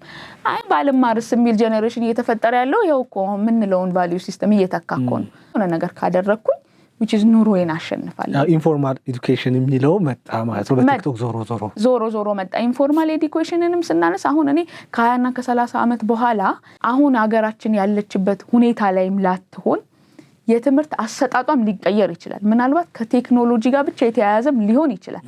ግን እውቀት ስንል ይሄ ትምህርት ቤት መሄድ እስከ 12ኛ ክፍል መማር ዩኒቨርሲቲ መግባት ሲስተሙ አሁን የተዘረጋበት አለ፣ ነገ የሚቀየርበታል። እውቀት የሚባለውን ነገር ግን መያዝ ያስፈልጋል። ስለ እውቀት ያለውን ኮንቴክስት ስለሆነ ጉዳይ ጊዜ አጥፍቶ አንብቦ የሆኑ ትምህርት ቤት በመሄድ ውስጥ ላይክ መደመር መቀነስ ሀሁ ምናምን ብቻ ነው እንዲያወቅ አይደለም እኮ አይደለ? ሶሻል ነገር ተምረናል፣ መወዳደር ተምረናል፣ መሸለም ራሱ ከዛ የተማርነው እኮ ነው። አንደኛ ሁለተኛ መውጣት አይተናል፣ መወዳደርን እናውቃለን። ብዙ እዛ ውስጥ የምናውቃቸው እንትኖች አሉ። ለምን የኤዱኬሽን ራሱ ቢሄቪየራል ቼንጅ ነው አይደለ? ቴንክ ዩ እሱን ያደርግልናል። ከዛ ለምን እንትኗን ብቻ እንዳንወስዳት ብዬ ነው መማር ስንል ለቅጥር የሚሆን ወረቀት ማዘጋጀትን ብቻ ሳይሆን ሰፋ እንዲል ፈለኩት። ለዛ ነው ሰፋ ብለው እነዛን ነገሮች የምናገኝበትን እንትን ከ20 ከ30 ዓመት በኋላ አሁን የኔና ያንተ ጄኔሬሽን ላይ ያለው የትምህርት አሰጣጥ ላይ ኖር ይችላል። ትምህርት ግን ይኖራል። እውቀት አይደለም ይኸውልህ በምድራዊ መንግስት ውስጥ መጽሐፍ ቅዱስ ራሱ ህዝቤ እውቀት ከማጣቱ የተነሳ ጠፍቷል ይላል። ህዝብ የሚያጠፋ ነገር እውቀት ማጣት ነው። ይሄንን እንግዲህ የመለኮታዊ ዓለም የእግዚአብሔር እንትን ውስጥ ይሄ ቃል ካለ በምድር ኮንቴክስት በመንግስታት ደረጃ ህዝብ እውቀት እየጠላ በመጣ ቁጥር ሪስክ ነው። ትምህርት ስንል ያቺን አውድ ብቻ ሶልቲያ ክፍል ዩኒቨርሲቲ የሆነ ነገር ሲሆን ኢንፎርማሊም ይሁን የሚማረው በስልኩም ይሁን በቴክኖሎጂም ይሁን ስለሆነ ጉዳይ ግን እውቀት አያስፈልገኝም፣ እውቀት ምን ያረጋል፣ መታወቅ ይበቃኛል የሚል ጄኔሬሽን እየተካን በመጣን ቁጥር ጠፍቷል። ህዝቤ እውቀት ከማጣቱ የተነሳ ጠፍቷል ካለ እግዚአብሔር ቃል አሁን ሀገራችንን እየመሩ ያሉ ባለስልጣናት የሚጠፋ ሳይሆን የሚኖር የሚቀጥል ሰርቫይቭ የሚያደርግ ጄኔሬሽን የሚያስፈልግ ከሆነ ለእውቀት ያለን ቫልዩ ሲስተም መስተካከል አለበት። ወይው ሊለወጥ ይችላል። ዩኒቨርሲቲ በመሄድ ሊማር ይችላል፣ ቤቱ ሊማር ይችላል። በየትኛው መንገድ ግን እውቀት ስለሚባለው ጉዳይ የሚፈጠርብን ንቀት ግን ሊኖር አይገባም። ብዙ ስለሆነ ጥቅሙ ማለት ነው። ስለዚህ ይሄ ከሶሻል ሚዲያ ከስፖንሰርሺፕ ጋር ያይዘ ያነሳውን ጥያቄ የማየው በራሱ አፕሪሼት የሚደረጉ ፓርቶች አሉ። ኩዌስችኑ የሚመጣው ግን ማንን ነው የምንሸልመው? በዛ ውስጥ ምሳሌነት እየሰራ ነው የሚመጣው ትውልድ ሀገር የምታከብረኝ ከዚህ ኮንቴክስት አንጻር ነው። መሸለም መወደስ ምፈልግ ከሆነ ይሄን ማድረግ አለብኝ የሚል እሳቤ ፈልገን አይደለም እንሰጣቸዋለን። መጽሐፍ ቅዱስ ሲናገር ምን ይላል? ሰው ከሚያየውና ከሚሰማው ነገር መጠንቀቅ እንዳለብን ይናገራል። አሁን ቅድም እንዳልኩ የምናየውና የምንሰማውን ነገር መጠንቀቅ የማንችልበት የቴክኖሎጂ ዘመን ላይ ደርሰናል። ማለት ሊትራሊ የማንችልበት በጣም በማስተዋልና በጥበብ የሚንቀሳቀስ ሰው ካልሆነ በስተቀር የማየውንና የምሰማውን ነገር እመርጣለሁ አንድ ቀን ብለህ እስቲ ጧት ውጣ። ያልፈለግከውን አይተም ያልፈለግከውን ሰንተም በተለያየ መልኩ ትመጣል። ስፔሻሊ ከስልክ ጋር በተያያዘ ስለዚህ የሚያየውና የሚሰማው ነገር የሚሰራውን ጄኔሬሽን ሰው ወይም ኔቸር ይዘ የሚያየውና የሚሰማው ነገር ኢትስ ኦኬ እንደፈለገ ብለህ ከለቀቀው ለሀገርም ሪስክ ነው።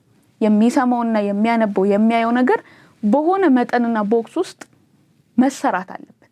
ካልሆነ ለሀገር ብቻ ሳይሆን ለቤተ ክርስቲያን ችግር ነው። ለአሁን መነሻ ሀሳባችን ስላልሆነ እንጂ እኔ አሁን የወንጌላዊ አማኝ ክርስቲያን ነኝ።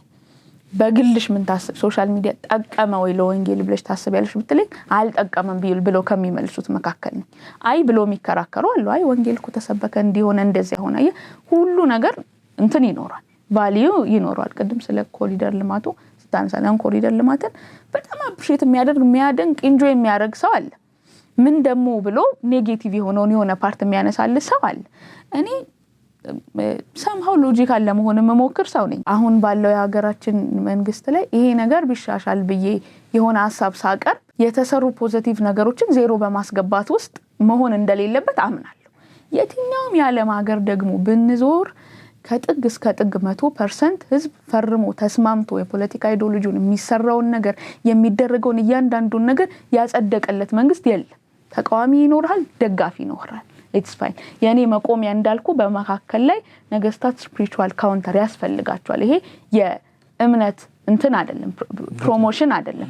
አንተ ላይክ ሙስሊም ስትሆን ሙስሊም፣ ኦርቶዶክስ ስትሆን ኦርቶዶክስ፣ ፕሮቴስታንት ስትሆን እንደዛ የሆነ አማካሪ ምናምን ያስፈልጋል እያልኩ ሳይሆን አንዳንድ ጉዳዮች ከአይምሮ በላይ ስለሆኑ እንዳልኩ ባነበብኩት መጽሐፍ ቅዱስ ውስጥ አንዳንድ ነገስታት ህልም አይተው ተጨንቀዋል ያለ ሀገር ከአቅጣጫ ከመንገድ ኮንትሮል ከሚያደርጉት ባላቸው ስልጣን ፓወር በሀገራቸው ኮንቴክስት ኮንትሮል ከሚያደርጉት ውጪ ሆኖባቸው ኖት የሆነ ሃይማኖት ተቋም ጋር ሄዶ አይደለም ኤኒ ፐርሰን ስፒሪቹዋል የሆነ ካውንተር ያለው ይሄን ነገር ሊገልጥልኝ የሚችል ብለው ፍለጋ ወጥተው ያውቃሉ ነገስታት።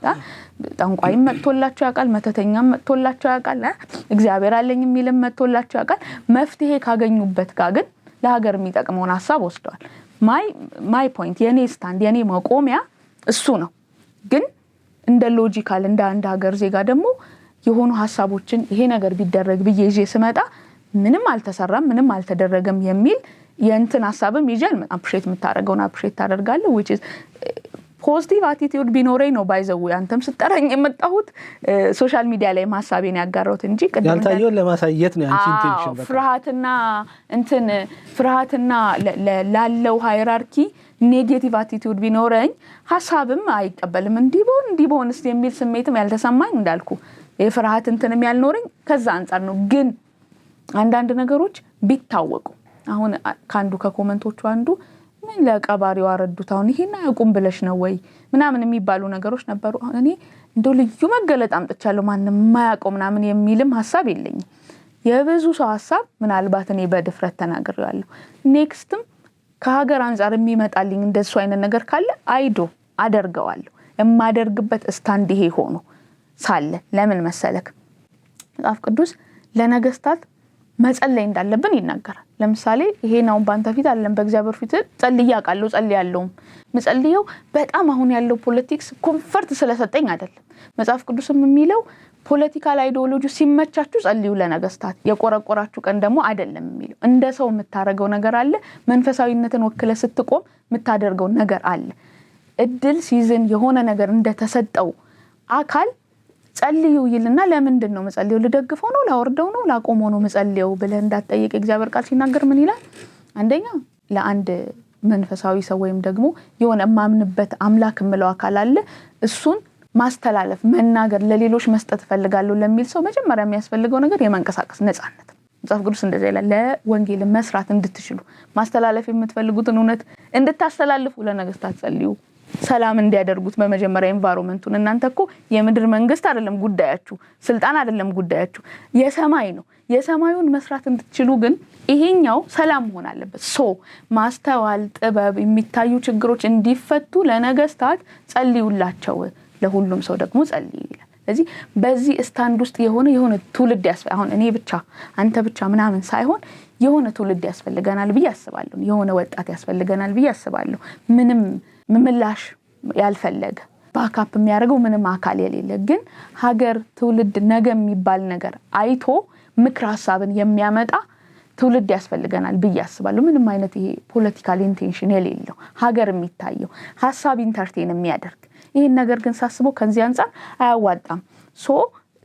ሲዝን ተሰጥቷቸው ያን ነገር የማስተካከል ስልጣን ኃይል ያላቸው ሰዎች ቢያስተካክሉት የሚል የሚያነቡ የሚያውቁ ስለ ትምህርታውን ብናነሳ ማንበብ እንችላለን። አሁን የትምህርት ስርዓታችን ጋር ብዙ ጥያቄ አለ አይደል? ሰንበዲ አሁን ያለው መንግስትም ባይኖር ለየትኛውም ቢሆን አስተላልፋለሁ የኔ ኢንቴንሽን ሀገርና ትውልድ ነው አይደለ? ያንቺ እንትን ሳቤ ምናልባት ልጅን በሚሄድበት መንገድ ምራው አደገም ጊዜ ከሳፈቀቀ ያ ነገር ጀስት ለትውልዱ የሚሆን ነውና እኔው ጥሩ ሐሳብ ነው። ግን ምን አነሳሳሽ ታላቅ የምስራች በ4 ሚሊዮን 400 ሺህ ብር በአጠቃላይ ክፍያ የቤት ባለቤት ሆኖ ሜሪት ፕሮፐርቲስ በሪል ስቴት ዘርፍ እንዲሁም በኮንስትራክሽን 2 አስርት ዓመታትን ያስቆጠረው ድርጅታችን አሁን ደግሞ ሰፊ ሙያዊ ክህሎት ተላብሶ የፖስቴንሽን ኮንስትራክሽን ቴክኖሎጂ ተጠቅሞ በውባ ፒያሳ ዘመናዊ መኖሪያ አፓርትመንት ቤቶችን በተመጣጣኝ ዋጋ አቅርበንሎታል። አራዳ ፓርክና ወዳጅነት ፓርክ ከፊትና በስተጀርባ ያደመቁት የውብ መንደራችን 2 ቤዝመንት ያለው እስከ 4ኛ ወለል ደረጃውን የጠበቀ ሞል እንዲሁም ባልተለመደ መልኩ 5ኛና 6ኛ ተጨማሪ መኪና ማቆሚያ ሆኖ ያገለግላል። ለደንበኞች ጥራትና ምቾት የሚተጋው ድርጅታችን ሜሪትስ ፕሮፐርቲ በዚህ መንደር መዋኛ ገንዳ፣ ጂምናዚየም፣ ደረጃውን የጠበቁ ሰፋፊ ሊፍቶች፣ ምቹና በቂ መኪና ማቆሚያ ቦታዎች፣ ዘመናዊ የደረቅ ቆሻሻ ማስወገጃ፣ አውቶማቲክ ጄኔሬተር የተገጠመለት የከርሰ ምድር ውሃና ለተለያዩ አገልግሎቶች የሚውሉ ሰገነት አካቷል። ከባለ 1 እስከ ባለ 3 መኝታ ቤቶችን በ10% ቅድመ ክፍያ ከ441 ሺህ ብር ጀምሮ የቤት ባለቤት ይሆኑ። እንዲሁም 70% ለሚከፍሉ ደንበኞቻችን 30% ልዩ የማስታወቂያ ቅናሽ ይዘንሎት መጥተናል። ታዲያ ይህ ቅናሽ የሚቆየው ለ10 ተከታታይ ቀናት ስለሆነ በ0941 44 7879 ላይ ይደውሉ።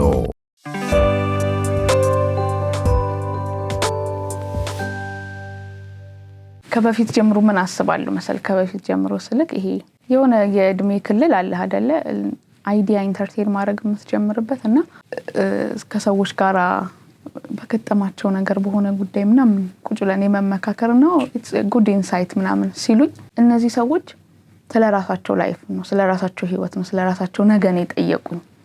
ከስራቸው ህዝብ ያለ ሰዎች እንደዚህ አይነት አቲቲዩድ ኖራቸው ከሆነ ሰው ጋር ቢማከሩ ኢትስ አ ጉድ አይዲያ ብለው ገንዘብ ያረቁት ይገዙት ይፈጽሙት ይሁን ብዬ አስባለሁ። እና እንዳልኩ ያንን መጽሐፍ ቅዱስን በማንበብ ውስጥ ደግሞ እንደዚህ አይነት ሰዎች ከነገስታት ጋራ ግንኙነት ሲኖራቸው የሚለውጡትን ለውጥ አስባለሁና ስለ ሀገር ሳስብ የሆነ ኢንሳይቶች ሲመጡልኝ ምናምን ነገር በመክር የሚል ስሜት ይመጣል። ስለዚህ ይሄ እንዳልኩ ያስተላለፍኩት ሐሳብ ከሰው ሁሉ የተሰወረ ለኔ የተገለጠ አይደለም። ብዙ ሰው ልብ ውስጥ ያለ ነው ጥያቄው። አሁን የሶሻል ሚዲያ የእውቀት የታዋቂነት የኑሮ ደረጃ ልዩነት ምናምን የሚሉት ጉዳዮች ስለዚህ ሳያቸው ሰው እንደሚለው ሳያውቁት ነው እንትን ነው ምናምን ብዬ ሳይሆን ምክር ሐሳቡን ማቅረብ እንዳለብኝ ከዚህ በፊት ሌሎች ሐሳቦችን አቅርቤ ያውቃለሁ እንዳልኩ ስለዚህ ብቀርጸው ስለዚህ ብጽፈው እና የሆነ እንትን ቢሆን እንደው አዲስ ሐሳብ እንኳን ባይሆን ጌታ ኢየሱስ ክርስቶስ ከዚህ ምድር ከስጋ ወራቱን ጨርሶ ሊሄድ ሲል እንደዚህ ያላቸው ደቀ መዛሙርቱን እኔ ሄዳለሁ መንፈስ ቅዱስ ይመጣላችኋል ከዛላቸውና አዲስ ነገር ያስተምራችኋል ብቻ አይደለም ያላቸው ወይም ደግሞ ጭራሽ እንደሱ ያላላቸው እኔ ሄዳለሁ መንፈስ ቅዱስ ይመጣላችኋል እኔ የነገርኳችሁን ያስተማርኳችሁን ነገር ያስታውሳችኋል። አንዳንድ ነገር አዲስ ዕውቀት ላይሆን ይችላል ግን ኢንሳይት ይሆናል ማስታወስ ይሆናል። በዚህ ደረጃ ሃይራርኪ ላይ ያሉ ሰዎች እንደዚህ ጥቃቅን የሆኑ ነገሮችን አያውቁም ብለን ልንል እንችላለን።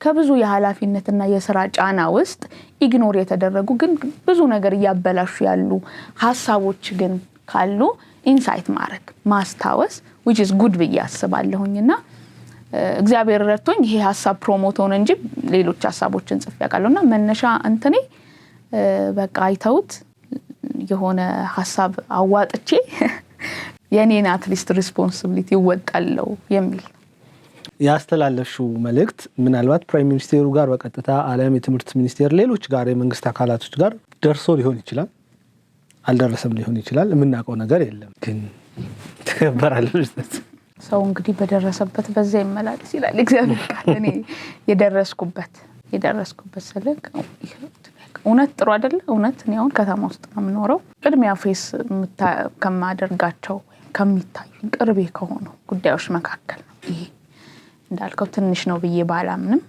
ፕራዮሪቲ የሚሰጠው የሰላም የጦርነት የምናምን ጉዳዮች ከኔ ይልቅ ቅርብ ሆነው ያሉ ሰዎች እንደው ያሉኝም ሰዎች አሉ አሁን ይሄ አሳሳቢ ነው ወይ ከዚህ በላይ ምናምን ነገር አሳሳቢነቱን አመኝበት ነው የሰራሁት ግን ፕራዮሪቲ የሚሰጠው ጉዳይ ካለ ፕራዮሪቲ ለሚሰጠው ተሰጥቶ ቀጥሎም ቢሆን የኔ ፕራዮሪቲ ይሄ ሆኖ አመጣሁት አይደለ እንደ መንግስት መዋቅር ደግሞ መሰራት ያለባቸው ፕራዮሪቲ የሚሰጣቸው እነዚህ ጉዳዮች ተብለው የተሰጡ ነገሮች ኖረው እነሱም ከተፈጸሙ በኋላ ቢሆን ትኩረት ቢሰጠው መልካም ነው።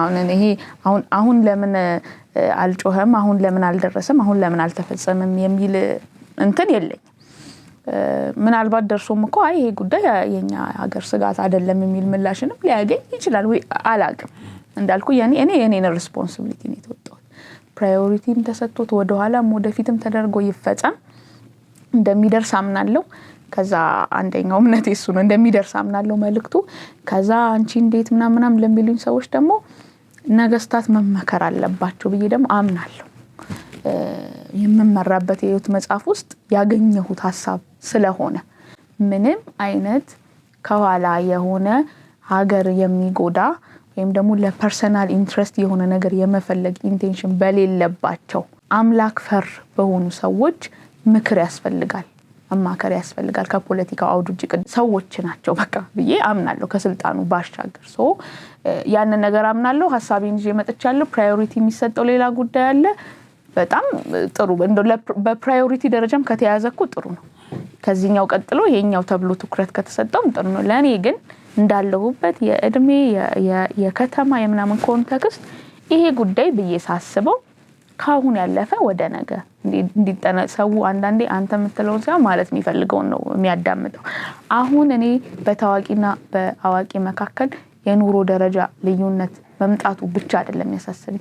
ይሄንን እያየ የሚመጣው ጄኔሬሽን ትምህርት ቤት የሚሄድ የመማር እውቀትን የማግኘት ኢነርጂ እያጣ ነው፣ አቅም እያጣ ነው። ይሄ ደግሞ እኔ አላቅም። እኔ በተረዳሁት መልኩ ከተረዱኝ እንደ ሀገር ይሄ አያሳስብም፣ ይሄ ትንሽ ነው የሚባል ወይም ፕራዮሪቲ የማይሰጥ ሆኖ ይቀመጣል ብዬ አላስብም። ጉዳዩን ባንዴ መሻር ባይቻል አትሊስት መመጠን ይቻላል ብዬ አስባለሁ።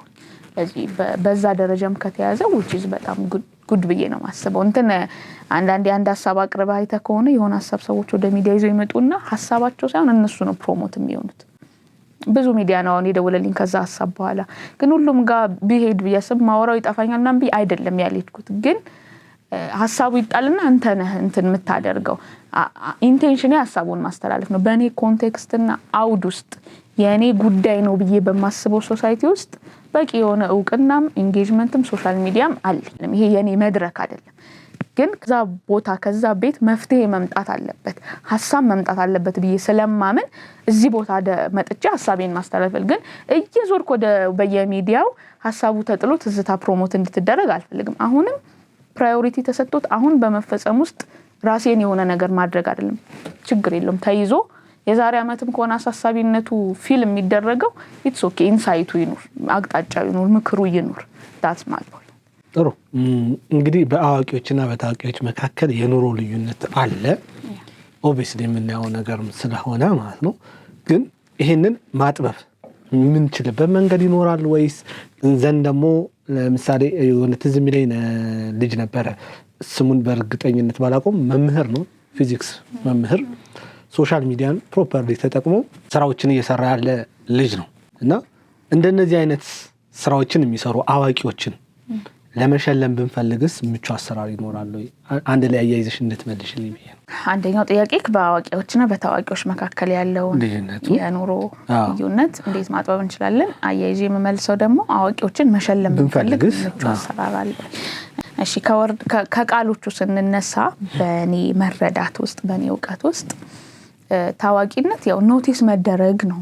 እኔ የሚገባኝ ለክሳይ አይ ኖ ሂም የሆነ ቦታ አውቀዋለሁ መባል ነው መታወቅ። ያንን ኖቲስ መደረግ ያመጣበት መንገድ ምንም ሊሆን ይችላል። አሁን የኛ ሀገር ወይም የኔ ስጋት ውስጥ ያለው ጥያቄ በምንም ልታወቅ የሚል ትውልድ መምጣቱ whatever it is ምንም ኮስት አድርጎኝ ክብሬን፣ ሴትነቴን፣ እምነቴን፣ እሴቴን ኮስት አድርጎኝ ራሴን ፕሮሞት ላድርግ የሚል ትውልድ ተፈጥሯል እንጂ ታዋቂነት በራሱ መጥፎ ነገር አይደለም። ኖቲስ መደረግ ጥሩ ነው።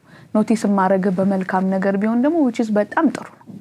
ሳይህ ማስታወሴ አንተን ማወቄ ከምን ጋር ነው የሚገናኘው? ያወቅኩ በምንድን ነው? ስትሳደብ ነው ያወቅኩ፣ ሰላም ስትበጠብጥ ነው ያወቅኩ፣ ሃይማኖት ስታንቆሽሽ ነው ያወቅኩ፣ ወይስ አሁን እንዳነሳው ልጅ የተማረበትን አዋቂ የሆነበትን ጉዳይ ይሄንን የሶሻል ሚዲያ ኦፖርቹኒቲ ተጠቅመ ሚዲያ ላይ ስታወራ ነው ያወቅኩ? በምን ልታወቅ የሚለው እንትን ይፈልጋል። ግን አዋቂነት በቀጥታ ወርዶ አቃሊዮ ሳይህ አዲስ አትሆንብኝም ነው ሌላ ምንም አዲስ ነገር የለው አዋቂነት ግን ይሄ ቀደም እንዳልነው ይሄ ትምህርት ቤት መሄድ ፎርማል ወይ ምናምን ብቻ ነው በየትኛው መንገድ ይሁን በአንድ ጉዳይ ላይ ጊዜን ገንዘብን ትኩረትን ኢንቨስት አድርገ ጠለቅ ያለ እውቀት መያዝ ምናልባት ከሱ ዘለል ብለን ስንሄድ በጉዳዩ ላይ ፕሮፌሽናሊዝምን ማምጣት በዛ ጉዳይ የምፈልግ ሰው ሲያመው ኢንጂነር አይፈልግማ መሐንዲስ ጋር ሄዳል አሞት አይድማ ሐኪም ነው ትዝ የሚለው ኖቲስ አደርጋለሁ ኖቲስ ማደርግ ካንተ ፕሮፌሽን ጋር በተያያዘ እኔ ለገጠመኝ ችግር መፍትሄ ልትሰጥ በመችልበት አውድ ነው ትዝ የምትለኝ ስለዚህ አዋቂነትን እኔ እንደዚህ ነው መለካው ግን እነዚህ አዋቂ ሰዎች ሶሻል ሚዲያን ተጠቅመው ሁሉም ይመጣሉ ማለት አንችልም የሆኑት ይመጣሉ የሆኑት አይመጣም ጊዜም ላይ ይገኝ ይችላል ባይዘው ትልቅ አሁን ምድሪ አገራችን ላይ ያሉ ትልልቅ ሐኪሞችን ሶሻል ሚዲያ ለምናምን ልትላቸው የጊዜም ችግር ሊኖርባቸው ይችላል ሁሉም ላያምኑበትም ይችላል በነገርክ ላይ አሁን እንጂ በጋራ እኮ ተሰልፈን ሁላችንም ታዋቂነትን የፈለግነው የሆነ ዘመን እኮ በዛው ኮንቴክስት ውስጥ የመታወቅም እንትን ኖሯቸው አዋቂ የሆኑ መታወቅን የጠሉ ሰዎች አሉ አሁንም አሉ ባይዘው አሁን ከኑሮ ጋር ስላገናኘው ነው እንጂ መታወቅን የማይፈልጉ ግን በጣም ለሀገር ኢምፖርታንት የሆኑ ሰዎች አዋቂ ሰው ነው ጎመስ ይላል ምናምን ይባላል አይፈልገው ምናምን ይባላል ስለዚህ አዋቂነትና ታዋቂነት ሚሊዮን እንደዚህ አያይዞ መሄድ ጥሩ ነው ዘመንን መዋጀት ነው ይሄ ዘመኑን የሚያውቅ ትውልድ አለ አንዳንድ ትውልድ ያኛው ብቻ እንደማያዋጣውቁት አጋብቶ የሆነ ነገር አዳቅሎ የሚፈጥር which is እንደዛ የሚያደርገው ጥሩ ማስተዋልና ጥበብ ነው ግን አዋቂ ሆነው ለሀገር ጠቃሚ ሆነው ወደ ታዋቂነት የማይመጡ ደግሞ ብዙ ሰዎች አሉ እኔ እናንተ በመናወራበት ኮንቴክስት ራሱ እዚህ ሀገር ላይ ሲጀምር ታዋቂነት የሚባል ነገር ያልነካው የሆነ አርባን ኤሪያ አለ ስልክ የሌለበት ሶሻል ሚዲያ የሌለበት ምናምን እዛ ጉዳዩ ራሱ አሳሳቢ ያለውንበት የሆነ እዛ አካባቢ በሆነ ጉዳይ ላይ ዕውቀት ያላቸው የሚሰሩ ምናምን ሰዎች በእነሱ ደረጃ አለ ስለዚህ እነዚህን ሁለቱን ነገሮች በዕውቀት አቅጣጫ ስናነሳ ግን በጣም መርሳት ማልፈልገው እንትን ሰው በቅድም እንዳልኩ ጊዜውን ገንዘቡን ትኩረቱን አውጥቶ በሆነ ጉዳይ ላይ ዕውቀት ካበጀ አንተም እዚህ ጋር ብዙ ሰዎች አስቀምጠ ጠይቃል የታዘብከውን ተነግረኛል ዕውቀት ካገኘ በኋላ ከሀገር ኤክስፔክት የሚያደርገው ነገር ይጨምራል ይገባኛል ጥያቄ ያለው አዋቂ ሰው የተማረ ሰው ባይ ዲፎልት እኔ ማሁን ለምንድነው ብትለኝ እንዲህ ነው አይደለም የሚገባኝ ነገር ግን አለ ለምን ትልልቅ ሰዎች ሲናገሩ እንደው ምን ይላሉ ዕውቀት አንተ ጋር እስካለ ብቻ ነው ያንተ ሀብት የሚሆነው ዕውቀት ካንተ ከወጣ በኋላ የሀገር ሀብት ነው ስለዚህ አንተ ኢትዮጵያዊ ሆነ እዚሁ ተቀምጠ እያገለገልክ በአንድ ጉዳይ ላይ የጊዜ የገንዘብ የትኩረት ኢፈርት አውጥተ የሆነ ኖሌጅ ይዘ ያ ኖሌጅ ደግሞ ካንተ እየወጣ እያገለገለ ነው ብለ ስታስብ ሀገር ደግሞ ይሄንን ልትመልስልኝ ይገባል ብለ የይገባኛል ጥያቄ ታነሳለህ ብዙ የተማሩ ሰዎችን ያያቸው ኮምፕሌናቸው ከሀገር አንፃር የይገባኛል ጥያቄ ለምንድነው ብለ አስበህ ካታገብ ምንም ያልተማረ ወይም ሰፈራችን ላይ ያሉ ልጆች አሉ አይደል ይሄ ድንጋይ ላይ የሚቀመጥ ምናምን ብለን ምንላቸው ኢትዮጵያ ምናምን ብሎ ሽንጡን ገትሮ እንዲሳታረግልኝ አይለ የይገባኛል ጥያቄ የለም በሆነ ጉዳይ ላይ ግን ዲጋ አድርጌያለሁ አውቄያለሁ ሀገርን ልጠቀም እችላለሁ የሚሉ ሰዎች ከሀገር ኤክስፔክት የሚያደርጉት ነገር አሁን እየነጠቅናቸው ያለው አንዱ ነገር እሱ ነው ባይዘው መማር ዕውቀት ሎጂካል ስለሚያደርግ ብዙ ችግር አልፈጠረም እንጂ በተቃራኒው ይሄ ቫልዩ የተዛባው ባልተማረው ዕውቀት በሌለው ጄነሬሽን ውስጥ ቢሆን ኖሮ እንደ ሀገር ይሄ ሐሳቤ ቢሆን ኖሮ እንደ ሀገር ብዙ አመጽ የምናስተናግድበት ነው ግን ዕውቀት ጥሩ ነው ሎጂካል እንድትሆን ስለሚያደርግ ሐሳቡን በተለያየ መልኩ ይገልጡት ይሆናል እንጂ እንደው ድንጋይ ይዞ ለድብድብ የሚነሳ አዋቂ ስለማታገኝ ብዙም ወይ ስለማታገኝ እንጂ ነገሩን ብንገለብጠው ህመም አለው ይገባኛል አገለግላለሁ የምትልበት የሆነ ተረት አለ አይደል ሀገር የጋን መብራት አትሆን ምናምን ሰው ከጋኑ ከወጣ ታበራለ ማለት ነው ለኔ ብቻ ነው ማለት በማትችልበት አውድ ውስጥ ነው የምታበራው ተጠቃሚዎች አሉ እዛ ዙሪያ ስለዚህ ልክ ከዛ ጋር መብራት ወጣ እያበራሁኝ ነው ብለ ስታስብ ያበራውለት ያለው ሶሳይቲ ደግሞ አትሊስት የክብር ይገባል እንደው በድሮም ባይዘው በእኔ እንትን ውስጥ አሁን አዋቂነት ባይመጣም ነጋዴ የሚባል እንትን በነበረበት የተሻለ ኑሮ ሀፍት ምናምን እኮ እነዛ ንግድ ላይ ያሉት ላይ እናያለን ግን አዋቂው ማህበረሰብ አትሊስት በጣም የኑሮና የሌግጀሪ እንትኑ ባይመለስለት እንኳን የሪስፔክት ጥያቄ የለበትም፣ የክብር ጥያቄ የለበትም። በመማሩ ምክንያት አካባቢው ላይ የሚያገኛቸው አትሊስት ታናናሽ ልጆች እሱን ነው መሆን የምፈልገው እሷን ነው መሆን የምፈልገው የማለት ጥያቄ አልነበረባቸውም።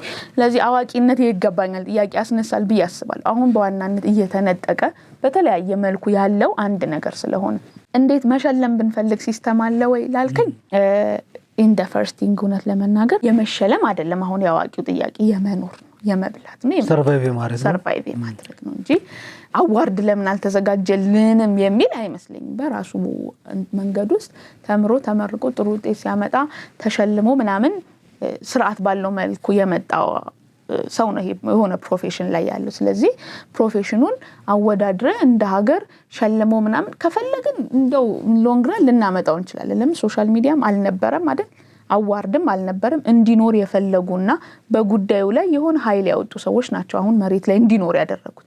አዋቂን መሸለምም ከፈለግን እንፈልግ ከዛ እንዳልኩ እኔ ማይቻል ነገር ብዙ ማለብዬ ስለማላስብ አሁን በመናወራቸው ጉዳዮች ዙሪያ ከፈለግን ማምጣት እንችላለን። ግን አሁን አንገብጋቢው ጉዳይና ጥያቄው የአዋቂዎች አዋርድ የለም የሚል አይደለም። የመብላት የመጠጣት አይደል ሰርቫይቭ ማድረግ እና የሪስፔክት ከዛ አሁን የሆኑ ኢቨንቶች ይዘጋጃሉ የሆኑ ፕሮግራሞች ላይ ከዛ ማን ነው የሚከበረው ማን ነው ፊት የሚወጣ አሁን ለኔና ላንተ ስሜት ላይ ሰጠን ይችላል። ሀገር ታከብረኛለች ብሎ 20 ዓመት ኢንቨስት ላደረገው ሰውዬ ግን it makes sense ጥያቄ ከዛ ደግሞ መብላም መጠጣት ሰርቫይቫል ጥያቄ ነው እንጂ ሩቅ ነው። መሸለም የሚለው ነገር አሁን አሳሳቢ አይመስለኝም። የሽልማት ሳይሆን የኑሮ ስለሆነ ጥያቄው ማለት ነው። ድሮ የኛ ሙሽራ ኩሪ ወሰደሽ አስተማሪ እየተባለው ላይ ይዘፈን ነበር ድሮ ጀስን ሰማ ማለት ነው። አሁን አስተማሪነት ያለበት ሌቭል አለ። አስተማሪ ከሌለ ሌሎች ምንላቸው ነገሮች ሁሉ ማምጣት አንችልም። አሁን ምንላቸው ሐኪም በዩማ የትኛውም ፕሮፌሽን መነሻው መምህርነት ላይ ነው። መምህሩ ደግሞ ሳይበላ ሳይጠጣ ነሲስ ከምግብ ብቻ አንፃር አይደለም። ቅድም አንቺ ካልሹ አንፃር እንየውና ለታዋቂዎች ይህንን መስዋዕትነት ከፍለልን ካመጣን እዚህኛው ላይ ስለምን ከበደን ሽልማቱን ከዚህ አንፃር ብናየው።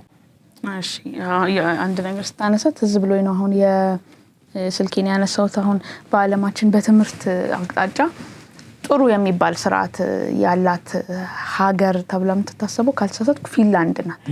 እና ሄደክ ምንድነው ላይክ ሩት ኮዙ ብለህ ስታጠና አሁን ከምታነሳው ሐሳብ ጋር የተያያዘ ነው። ከመምህራን የኑሮም ሌሎች ጥያቄዎች ጋር በተያያዘ እነሱ ላይ ኢንቨስት የተደረገበት መጠን ምክንያት እንደሆነ ታገኛለህ። ጠኛኔ አልተሳሳትኩም ፊንላንድ ነምበር 1 ናት በኤዱኬሽን ደረጃ። ጃፓንን ደግሞ ምናምን ብናይ ለምሳሌ ከኢትዮጵያ ጋራ በተመሳሳይ የጊዜ ወቅት ውስጥ ነው የዘመናዊ ትምህርትን ያወቅ ነው የተገናኘ ነው። ግን በመንፈሳዊና በባህላዊ አውዷ ደረጃ መጥና የተቀበለች ሀገር ስለሆነች አሁን ጃፓን የደረሰችበት ደርሳለች። አሁን እኛ ብዙ ነገር የምንቀበል በእኔ እይታ ውስጥ ግን የማንመጥን ዘመናዊ ትምህርትን ስንቀበል ሶሻል ሚዲያውንም ስንቀበል ምናምን ኮንቴክስት ግን አናበጅለትም። እንደ ሀገራችን አውድ ሳይሆን እንደ አመጣጡ ነው የምንቀበለው። ችግር የሚፈጥርብን እሱ ነው።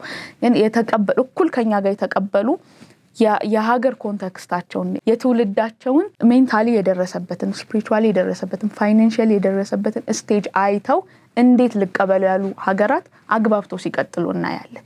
ወደ አነሳህልኝ እንትን ስንሄድ የመምህራን እንትን ቁልፍ ላይክ ባጠይቀኝ ራሱ አነሳዋለሁ ብዬ ያሰብኩት ሐሳብ ነው። እንግዲህ በ21ኛው ክፍለ ዘመን እንዳለ ሰው እናት አለኝ አባት አለኝ በሚለው መጠን ሰው መምህር አለኝ ይላል። አታችመንት የሌለው ሰው እስካይኖር ድረስ አለ በዚህ ስርዓት ውስጥ ስለምናል። ስለዚህ ይሄ ከእያንዳንዱ ሰው ነገ ጋራ አታችመንት ያለው ትዝታ ያለው የሆነ ነገር የማድረግ አቅም ያለውን ኃይል ኢግኖር ያደረግንበት መጠን ልክ ነው ብዬ አላምንም። እኔ አሁን ጥናት አድርጌ እንደዚህ ምናምን አይደለም። እንደውም ወደ አንተ ልመጣ ስለ የተወሰነ ነገር ለማየት ሞክሬያለሁ። ያየሁት አሁን ላይ እየተሻሻሉ ያሉን አሁን ከቅርብ ጊዜ ወደዚህ የሆነ የደሞዝ ማሻሻያ አለ ምናምን አሁን እሱን ምን ታክል ያደርገዋል አት ዘ ሴም ታይም ኑሮ ይሄዳል። ስለዚህ ለውጡ ላይክ መንግስት ለውጥ አደረኩኝ ይላል።